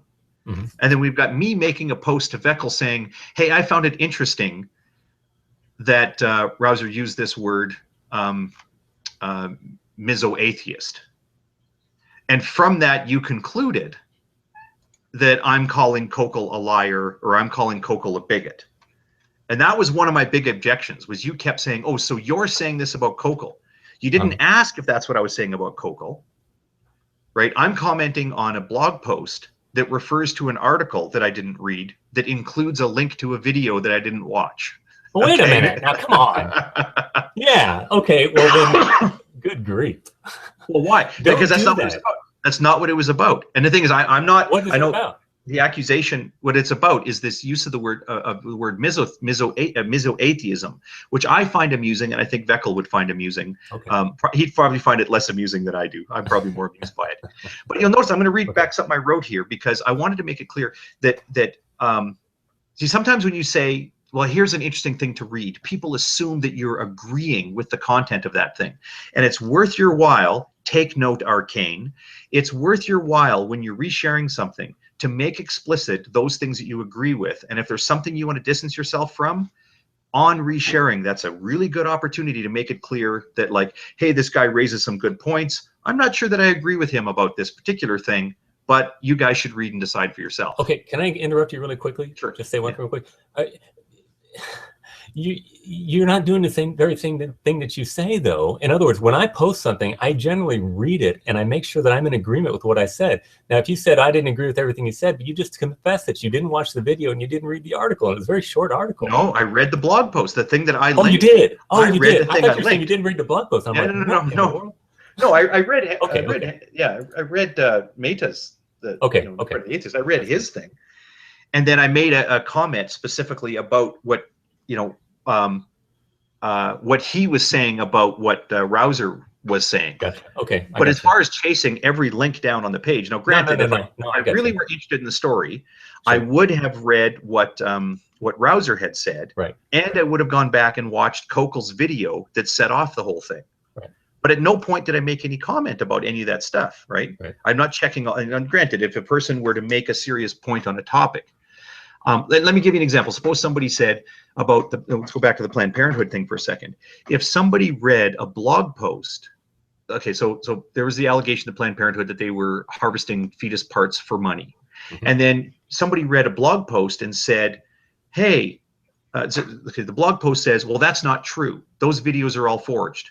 So then somebody posts a link on Google Plus that says, well, I have proof that those videos were forged. Mm-hmm. And they're merely referring to somebody else's blog post, having not done any investigation, no link clicking themselves. Yeah. That I find really atrocious, because all you're doing is you're citing an article, you're finding something that where somebody agrees with your existing opinion, and then you're saying, well, that's proof of my opinion. Well, it's not. Right. In this case, this isn't a very serious issue. This is me saying to Koukl, hey, isn't it funny, Mr. Fan of the word misotheism, that somebody's now coined the phrase misoatheism, and I think it's amusing. I don't think that observation really requires a lot of in-depth investigation. No, given the context too, as well. Yeah, I mean, so Koukl and Rouser disagree with each other on this point of, is it right or wrong to make the claim that atheists suppress their belief in God the same way as people in a lake trying to suppress a beach ball under the water? Right. Was the analogy they were using. Right. I don't care. I don't care if Rouser and Koukl disagree on that point, because I don't care, right? Right. Should I care? No. I mean, oh, sorry, by the way, I want to make the point about what I distanced myself from. I said referring to Rouser, his main criticism of the misoatheism that is common among evangelicals stems from the bigoted misrepresentation of atheists as being people who suppress or deny the truth of God's existence. Mm-hmm. You guys, not you, particularly Trey, but a number of people make this sweeping statement. Oh, well, atheists are just suppressing. And they say, well, this is true of atheists, and oh, they're dummies. Arguably, that's bigotry. But then I say, I'm not sure that I agree with him on that single point. Mm-hmm. Is it bigotry to state one's personally preferred interpretation of the Bible, where you believe that the right interpretation is that atheists believe but suppress? I see his point, but I'm not sure that I'm not sure Good fully agreed. Let me interrupt myself for a second to point out, when I type these out on my phone, for some reason, the keyboard software I have, if I go to type the single word I, it often puts in the word good instead of the single letter I. Huh. So let me edit that right now so my posts are less confusing. If you guys notice that sometimes there's a word in the middle of my sentence, like it should be, so I bought a dog, but it'll say I bought among dog. Is like a whole word there instead of just the letter I or the letter A. It's because of my stupid phone, but I'll try to fix that. But anyway, let's go back to my point here. There, I fixed it. My point here is that I wanted to distance myself from this claim that Christians are bigots when they say this thing about atheists. And the reason is this: if it's your view, and I'm not saying it's yours, Trey, but for example, if it's your view that the Bible says that all atheists suppress that which is obviously revealed to them, that God is real. If you read the Bible and you think that's what the Bible says, and you go out and you say, look, this is what the Bible says, does that make you a bigot? I'm on the fence on that issue, leaning towards, no, that's not bigotry. And the reason I would say that's not bigotry is because I want to reserve the word bigotry for the really offensive things, like the shit that Kim Davis pulls. That's bigotry. Sweet Cakes by Melissa. That's bigotry.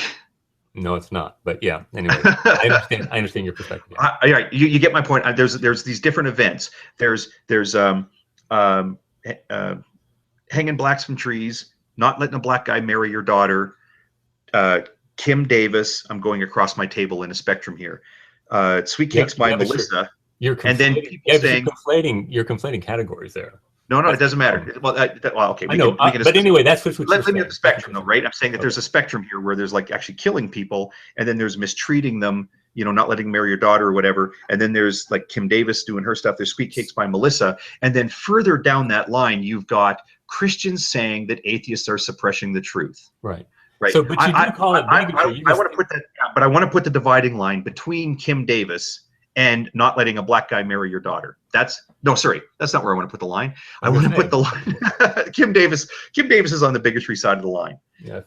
But somebody telling me their biblical interpretation of my state of mind, while they may be wrong, it doesn't make them a bigot. That's my position. But for you, it's on that continuum of bigotry, is it not?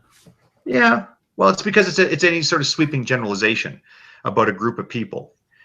Is it okay to generalize, make a sweeping generalization about pedophiles? Well, I would say in general, no. But in instances where it's founded in fact, then yes. Okay, so it's not that you do sweeping generalizations, that you make unjustified sweeping generalizations, right? Right. Yeah. So to say something like, "Hey, people in wheelchairs encounter more than average level of difficulty in going up long flights of stairs." Oh no! That's an amoral statement. Let's stick with pedophiles. Let's say that all pedophiles are bad people. That's a sweeping generalization. It's a negative thing, and it's something that's true, and you would agree with that, right? And it's I would not agree that all pedophiles are bad people. All practicing pedophiles are bad people. I don't know what bad people means. I think when you say practicing, like they're offending pedophiles. I think I don't know what the word bad people means, but for simplicity and clarity, I'll say, yes, I agree with you, because I think I know what you're getting at when you say they're bad people. I mean, we're all bad people to some extent. But the only point I want to say is that sweeping generalizations are not necessarily a bad thing. If they're very careful, I hear what you're saying, that we need to be very careful with such things, and they are not, most of the time, they are not a good thing. The vast majority of the time, they're not a good thing. I'll agree with that. Yeah, as long as they're founded in fact. Yeah. And especially a person has to be especially cautious when the thing that the observation they're making, I take your point about the normally neutral thing, is when it serves to be defamatory, when it serves to spread a bad message about the other party. So for example, the claim that homosexuals tend to be pedophiles. Right, that you got it. When you start accusing people of being pedophiles, you got to be super careful that you're not doing so with the sole purpose of defaming or merely to defame, but that there's legitimate warning in there. I'm not saying it's wrong to call someone a pedophile, because if the person's a pedophile, we get that message out there.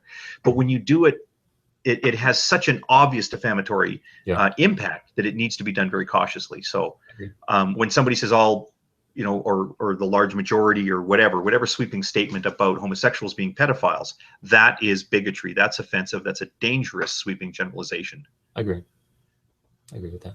Right. Okay. All right. Well, so here's the deal. I mean, I need to go. I haven't had supper yet, and I'm still at work. But you've given a great context to this. The thing that really speaks to me in this whole post is the whole term of misoatheism in a direct context with Koukl's misotheism. That's why you were posting the whole thing. It's like, haha, look at this, you know, and you know, just speaking to him in that thing. So that puts a different face on it for me. And I don't find that all that offensive. And also, when I play social media like speed chess, okay? I'm working usually when I'm doing it. So I'll sit down and I'll read something really fast, and I always don't read anything. So your next to last paragraph, I didn't really see this, where you said, I'm not really sure that I agree with that single point. It's bigotry to state one's personally preferred interpretation of the Bible. And I'm not sure I fully agree with that. I didn't see that. And so that also puts a different.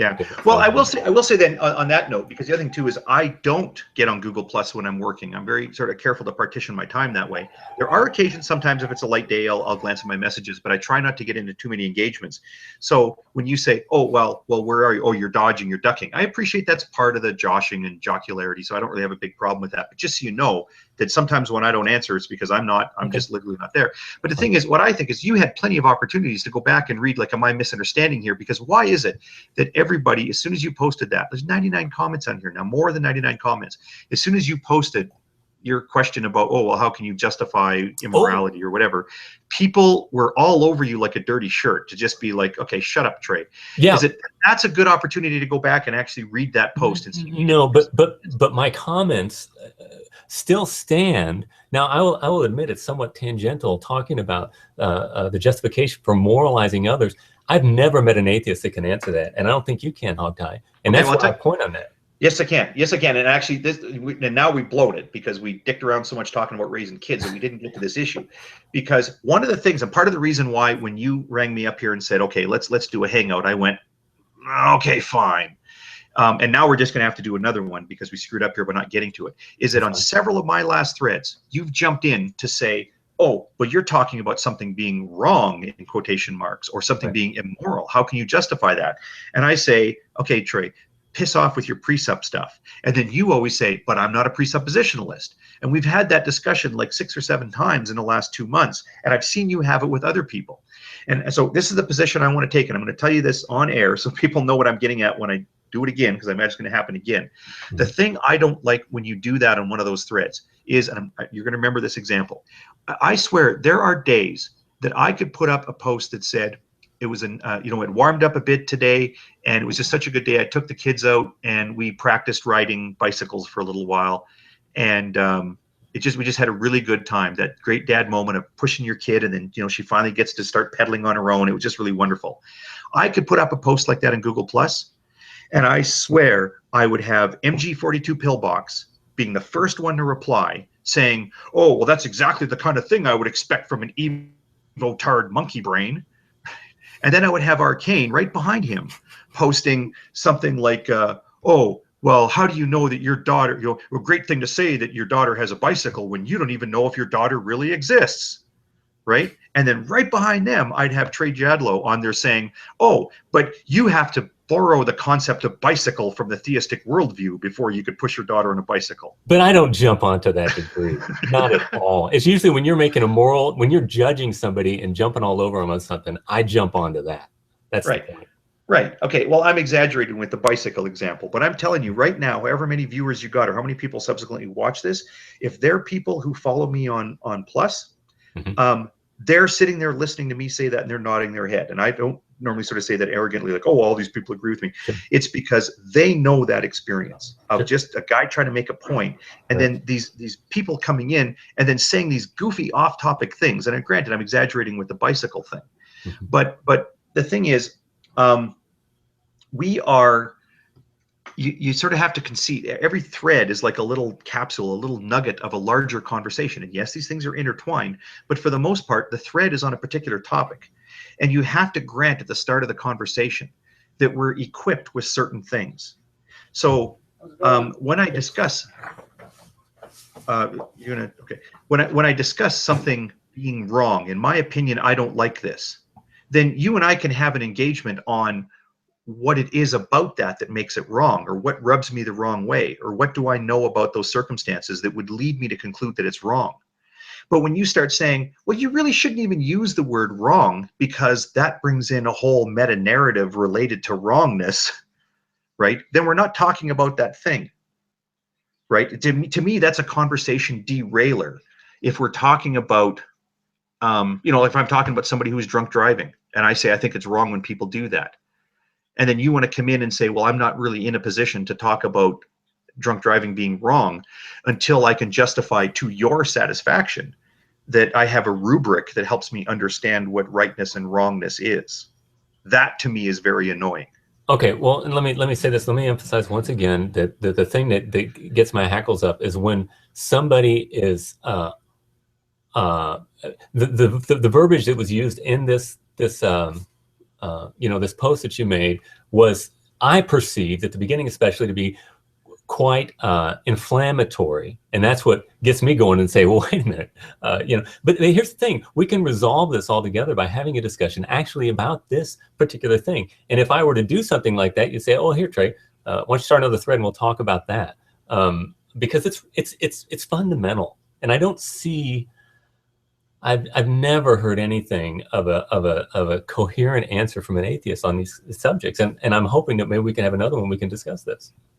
Well, there was another thread we had where you said, oh, well, I see you're not, something along the lines of, oh, well, I see you're not going to justify, your right and wrong.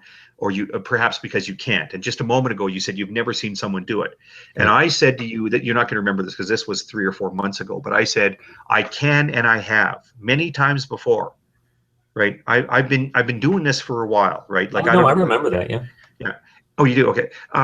I said, yeah, I can, but I'm not doing it in this thread. We can have a hangout about that topic, but I'm not. In fact, that might have been the same one where I said that's the same sort of thing. Like, I'm not going to discuss if I make a post about taking the kids out to ride bikes. I'm not Right. going to sit here and have a discussion with you about bicycleness Right. and whether or not God is a what do you call it? They call it a necessary condition for the essence of bicycleness, right? Like, we got to be able to encapsulate some of these conversations.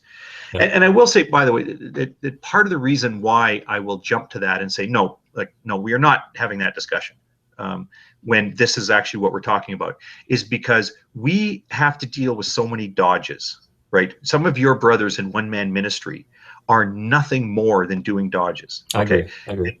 And like Arcane, for example, I'm going to throw out a couple examples anyway, even though you agree, just to be a jerk. Mm-hmm. Arcane, for example, constantly tells people that, well, you can't solve the problem of solipsism. You can't know that other people exist.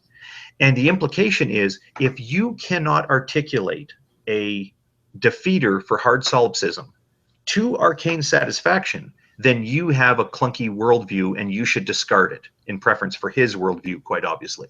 Mm-hmm. But then when you say, well, Arcane, you don't have a worldview that can defeat hard solipsism, so Right. shouldn't your view be discarded too? He'll say, oh, I can defeat hard solipsism. Have you heard his defeater for hard solipsism? I'm going to do it right now. Go ahead. Ask me. Ask me for. Okay, so how can you overcome the problem of hard solipsism? Why would I tell you? Why would I tell you? I can defeat it. Why would I tell you? He never answers? You don't even know that I exist. So why would I tell you? Oh my gosh. Literally, that's his answer. He would object to the first part when I characterized it as, oh, well, if you can't defeat hard solipsism, you should throw your whole worldview in the garbage can. He would claim that that's not what he says. It's the obvious implication. Whatever, we can agree to disagree. But quite literally on his thing, when asked for a defeater for hard solipsism, he just says, well, why would I tell you? Like, you're too irrational to understand it. Well, that's what Socka has always told me, that when I try to push him on something, he's like, well, I don't want to waste my time with you. Oh, you're just, anyone do it. And I'm like, come on, man.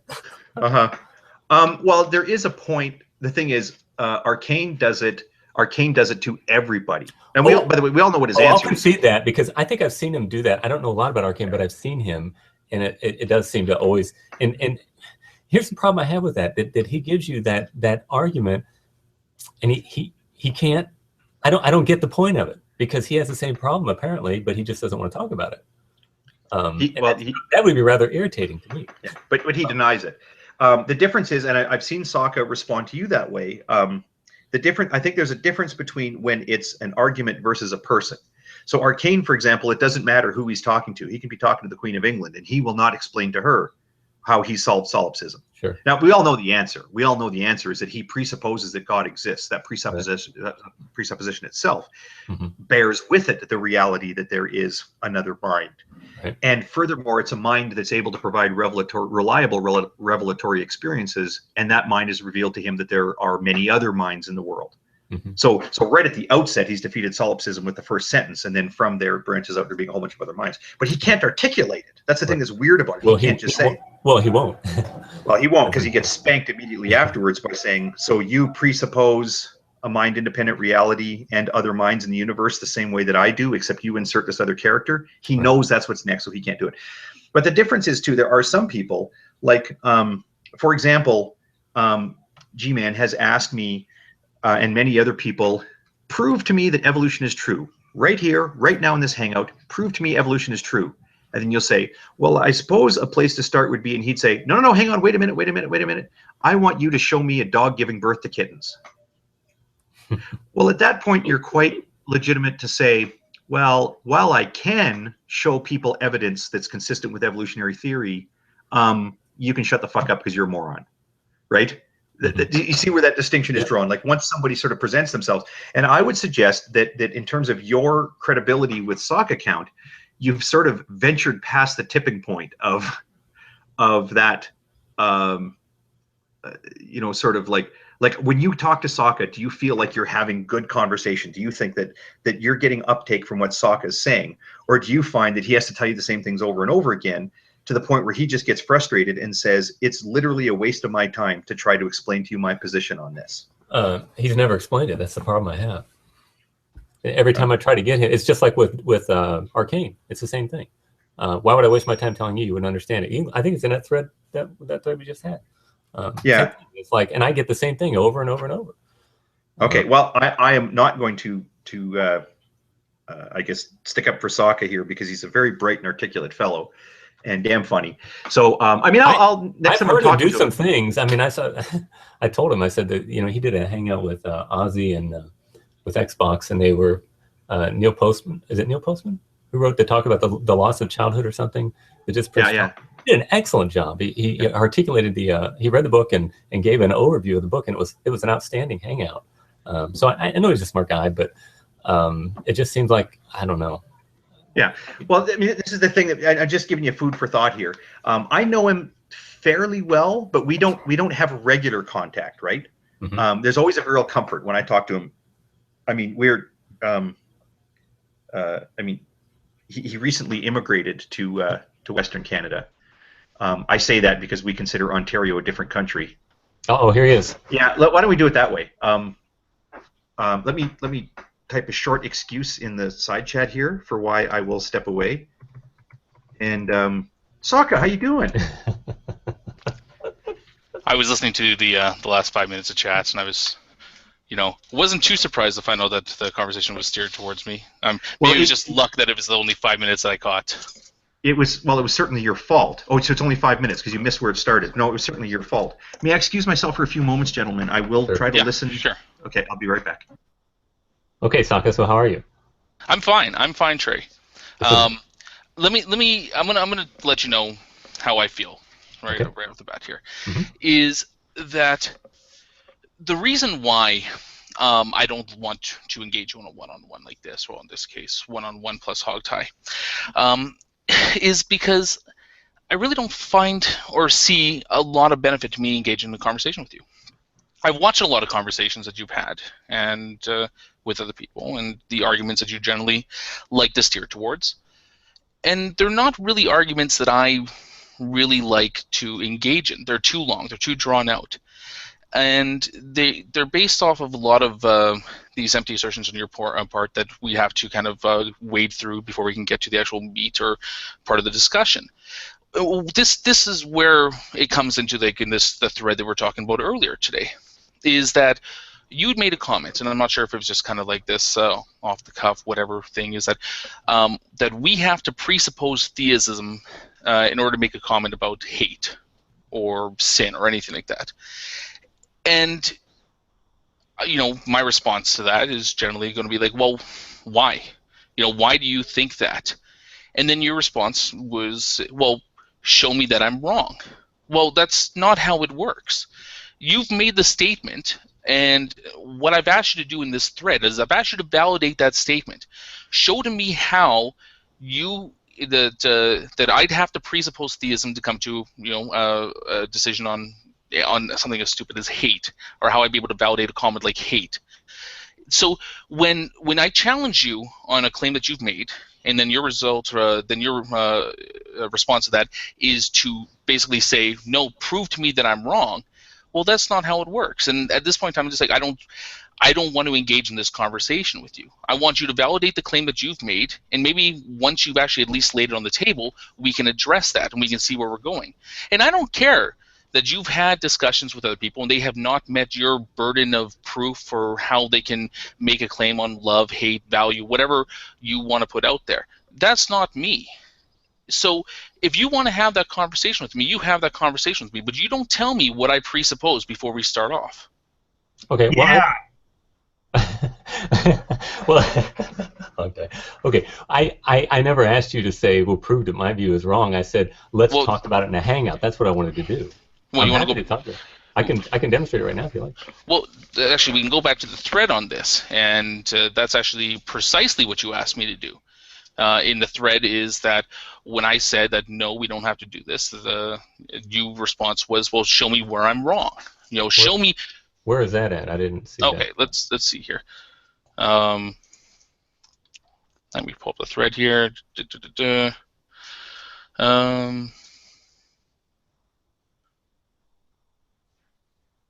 Okay, so yeah, so you had made the comment right here. Your OP is nonsensical as it presupposes theism to complain. If you want to whine about that being off topic, what about this? And then you go off to you presuppose the fact that Koukl is wrong, and 2, that he knows he's wrong. Well, the very first sentence, your OP is nonsensical as it presupposes theism to complain. Where is that even on? You're right, that's not on topic at all, but it's how you've opened it there. Now, in jest, I mean, because of course, I think it's just a ridiculous comment to make to begin with, is that I responded in kind, is that you can't justify the terms hate or wrong as well without presupposing my worldview.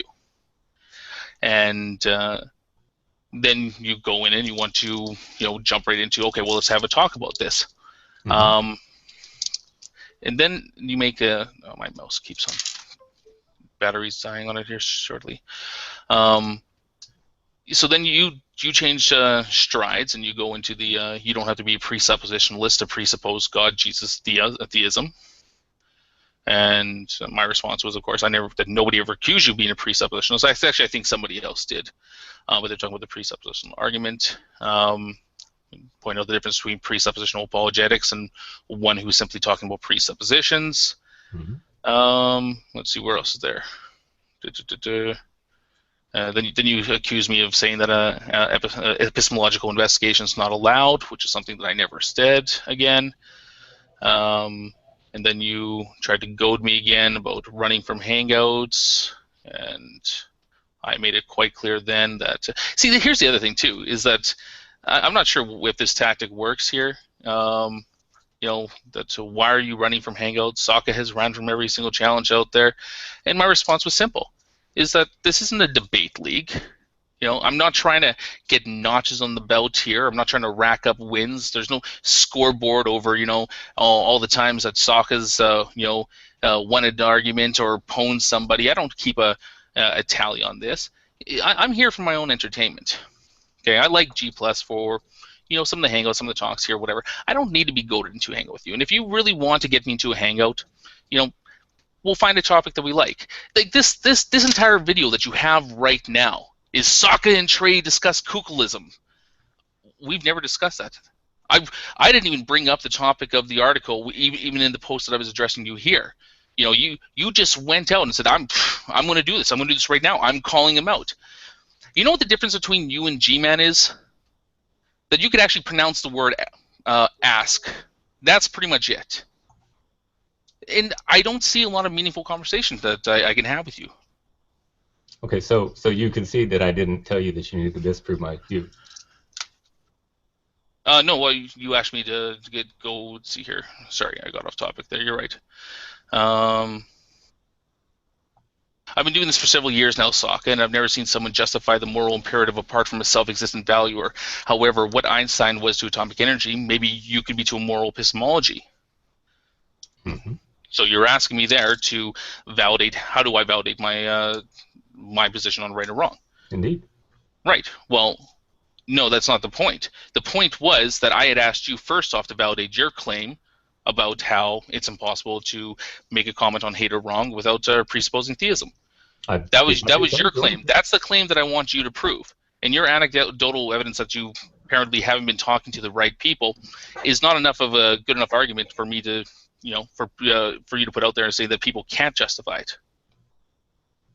Okay. Well, I mean, I'm happy to give you my perspective now. That my big thing was I want to do it in a Hangout, so it could be referential. Okay. And my big thing is that if you want to address me about these positions, whatever, so we can check the sources and I don't have to repeat myself, because that's the other thing too. Is I put it right here about why I want to do it in text, and I say is that it's good because I don't have to constantly repeat things to you.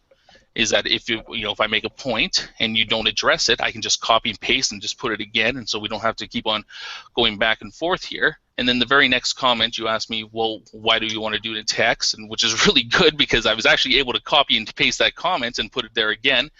which kind of proved the point of why I want to do it in text. So if you have an argument, if you have a really good argument, that's fine. Lay it out, tag me in it.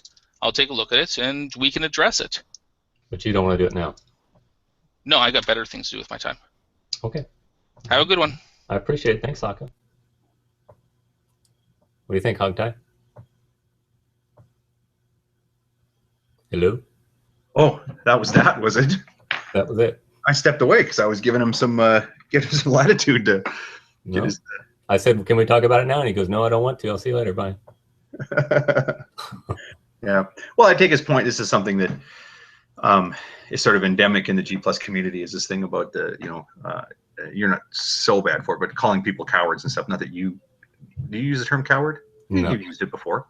No, I don't think so. But I come on, HogTie. Kind of part of the fun of this is the WWF factor. I mean, it's kind of fun to do that. I mean, that's part of the whole thing, and it's not meant to be personal or anything like that. I would never degrade somebody's personhood, but I may say, what I told you. I said, sidle up to the bar and or something besides sarsaparilla. We might be arguably a little oversensitive to it because there are people who do mean it personally, right? Well, know this, that it doesn't from me, because I don't think it does. Yeah. Sorry.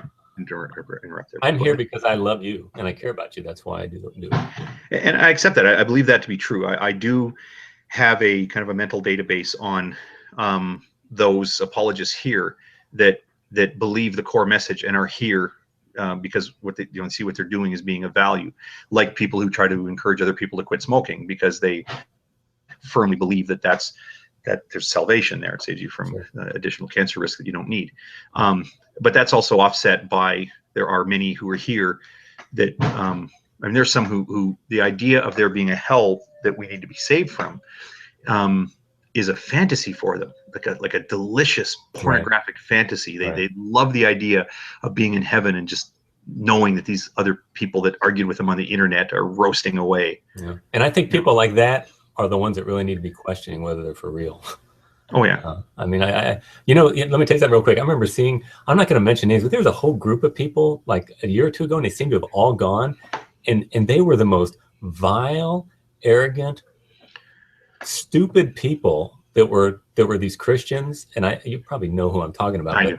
And what happened to all of it? Did they just disappear? I mean, they were just I remember they did a hangout, and they were roasting Tim because he had done something, and Tim showed up in a hangout. I just happened to be watching. I don't usually watch hangouts that much, and I could not believe the way they were treating him. And he was just on. Oh, did you see that one? Yeah. I twice. Yeah.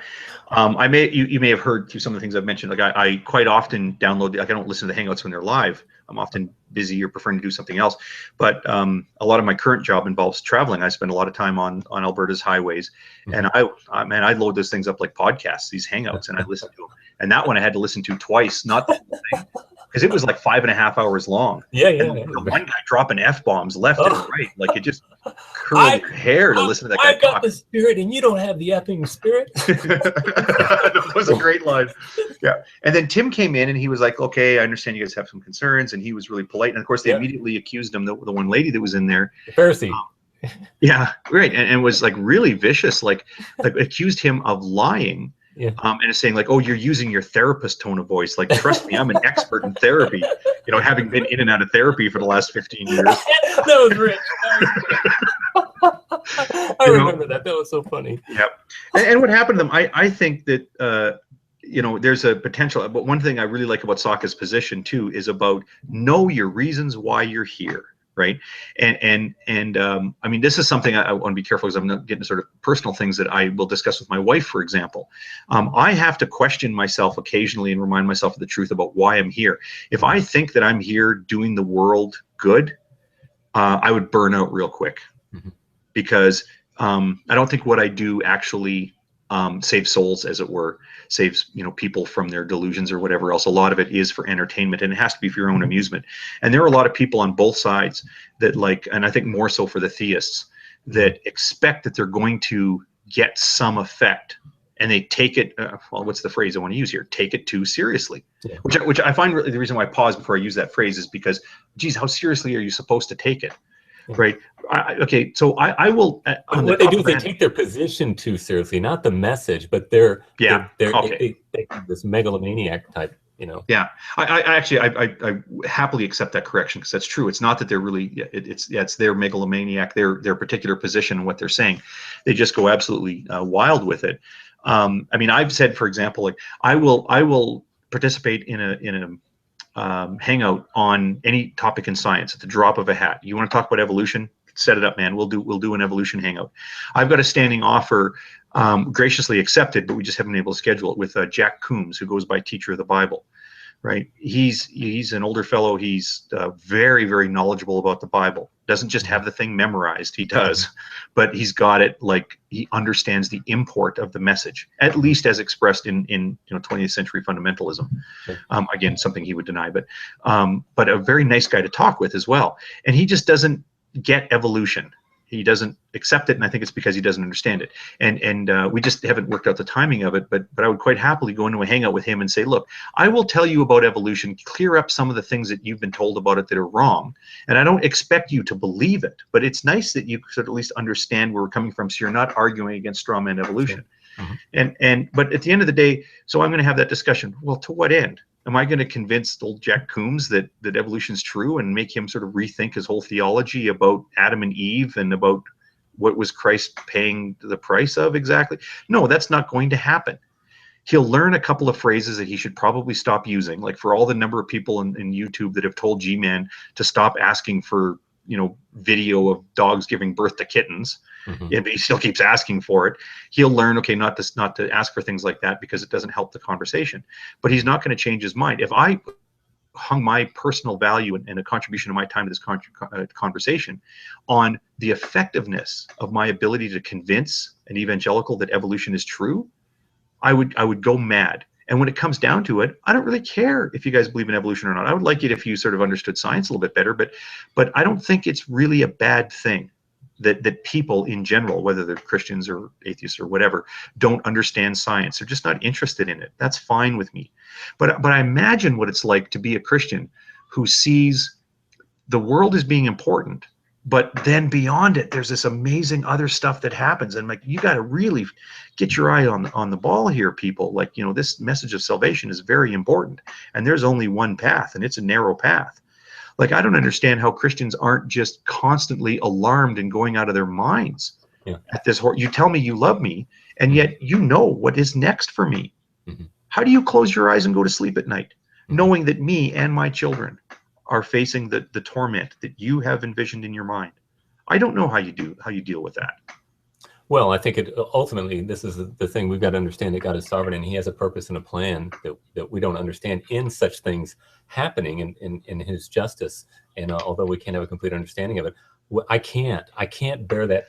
I met someone on the internet who was an atheist. I don't know where she is now, but she told me some things that happened in her life, and I can't think about them. It's too much. It's too hard for me. This person lives in that realm every single day, and I can't even go there for a long period of time because it's too much for me. And so, ultimately, I've just got to trust in the sovereignty of God and do the best I can. But you said that you're not here to persuade people.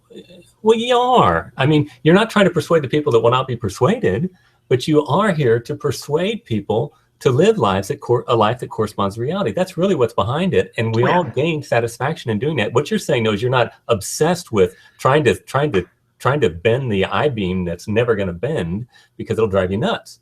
But you do want to have an effect, and you've even said you want to have an effect on creation, or maybe for G-Man to stop using the dog-cat analogy. I mean, no, I don't want him to stop that. No, I think that's a lot. I love that. And as Tracy Harris pointed out, that guy is just like a billboard for atheism. He's the greatest gift to us. Actually, the most recent greatest gift is the flat earthers. That's so awesome. More I don't flat even, earthers. I see those posts, I don't even read them. I don't get it. If something doesn't interest me, I don't even read it. That's why I don't know most of these people, because they don't interest me. Yeah. And I'm not gonna waste my time. Well, they'll drive you crazy. Yeah, if you try to read everything, keep up on it, drive you crazy. And no, I think you hit upon the distinction exactly correctly. And then when I say I don't see as my purpose here that I'm going to change the world, I think you're right, because earlier in the conversation you asked what my end game was, and I'm quite candid in saying I want to see people better equipped to know the truth about things. Right. If the people I talk with or the people who watch these conversations start to question, like, well, what mechanisms do I use to determine whether or not, you know, smoking is good or bad for your health? There are people out there who say that marijuana cures cancer, and I don't think that's the case. Right. But if there's somebody out there who says, well, I believe that's true, but other people are raising a different issue, and now we've got HogTie and you know, Arn and other people that are saying, well, how do we go about determining whether or not that's true? I'm not concerned about your position on the specific claim, but I want to see people better thinkers on these issues. That's my evangelism. Right. So yes, I do see that as a mission, but I think you pick up my distinction exactly correctly, that I cannot make this, when I wake up in the morning, I can't say, well, I have to get on Google Plus and say something that's going to make people smarter.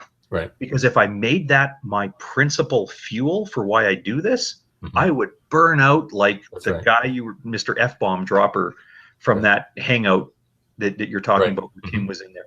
There's a reason why Tim, Bible Thumping Wingnut, has got legs in this discussion.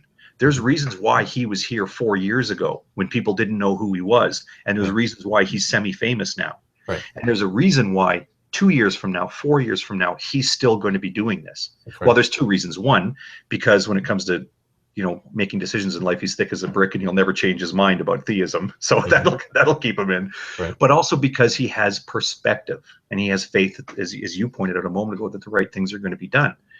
But you know, it's also because he doesn't get so wrapped up in what people think about Tim that he's going to let himself go insane over the fact that there are theists and atheists in this community that don't respect him. Right. And for that, I do respect him. Yeah, I agree. You know, so yeah, that's all I meant by it. I said I just don't make it my fuel. It's my mission to make sure that people do this, because otherwise I just go crazy. Because we all want to make a difference, and that's what gives us pleasure in life, to say that somebody could say, well, Trey Jadlow helped me with this. That's the air in my underneath my wings, really, you know, to be able to have significance, and that's what I'm searching for. But you got to go about it the right way, and that's why I say a lot of these people on YouTube, not the right way at all, not the context at all. They're obstinate, stubborn, ignorant. I mean, some of these apologists, you know, admit, oh, I don't know much about the Bible, and here they're trying to defend the Bible, and it's like, what are you doing? Yeah. Go away, you know. Go to church, learn how to be love your wife and to raise your kids and live the regular life before you're out there trying to, you know, mess everything up. I mean, that's all they're doing. They're just making a mess. I mean, you like it. I grieve, you know, so. Yeah. Anyway. So it was good to see Socka. He came in nice and strong. Yeah. He made some points that I sort of wish I'd made. I had intended to be a little more of a jerk to you here tonight. I think people might be a little disappointed that I wasn't as rude. But the thing is, I noticed once we started talking face to face, you didn't so much stick to your gun on what I'm calling the precept thing. When you start telling me, and I'm glad Socka brought it up. I wish I'd have pressed you a little more on it tonight. But it was this idea that theism is necessary for me to make the points I was making in that post. Right. I wish I would have been as articulate as Socka in just saying, like, that shit's annoying. Yeah, right? You know what? Socka didn't make a point, and this is what our next Hangout needs to be about. He ran. He did it again. He said, I will not talk about it. Watch the Hangout. He left. He just said, I'm not going to talk about it. Yeah, I stepped away from the keyboard, but I was listening you were the whole time. Yeah. Okay. Yeah. Okay. Yeah. So I want to have a Hangout, HogTie, and I really want to talk about this, because I've never seen anybody giving an answer, and that's why I always keep hammering it, because it's not been answered. Okay, well, are you willing to wrap up on this point then? Why don't you say what your question is? Why don't we do the next time on whatever show? What is your issue that you've been trying to get either me or Socka or both that we're just not addressing? Is there a way you can encapsulate it now? And that's what we'll start on the next Hangout. Okay, I would like to. Okay, I would like to hear your rational justification for the moral imperative. In other words, I don't know, somebody's clicking on me here. I want to hear your justification for the moral imperative. In other words, how do you structure your framework that says that people should do something, and let's make that should. How do you justify the should in your worldview? That's what I'd like to talk about. Okay, and I think that was the specific issue. I'd said, yes, I can, and I have, but I'm just not going to do it in this thread. That was the thing that a couple of months ago when this came up. You did indeed. Yeah. Okay. Well, then that'll be the next one. Okay, that sounds good. HogTie, I enjoyed talking to you, and I really enjoyed hearing your kids. I love kids, and I'm really glad that you have kids and are enjoying them. And I thank you for coming to this hangout and entertaining Mr. Herp Derp Jadlow in this time. Is helpful for me, and helped me also to help to get a context on the link, because I didn't understand everything was in it. So and you certainly are one of the more articulate and thoughtful people. I enjoy talking to. I don't like chatting with JD. It just doesn't.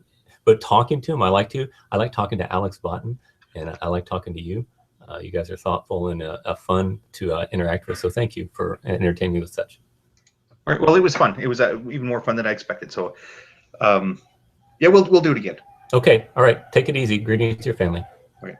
Bye. So you're gonna pull this.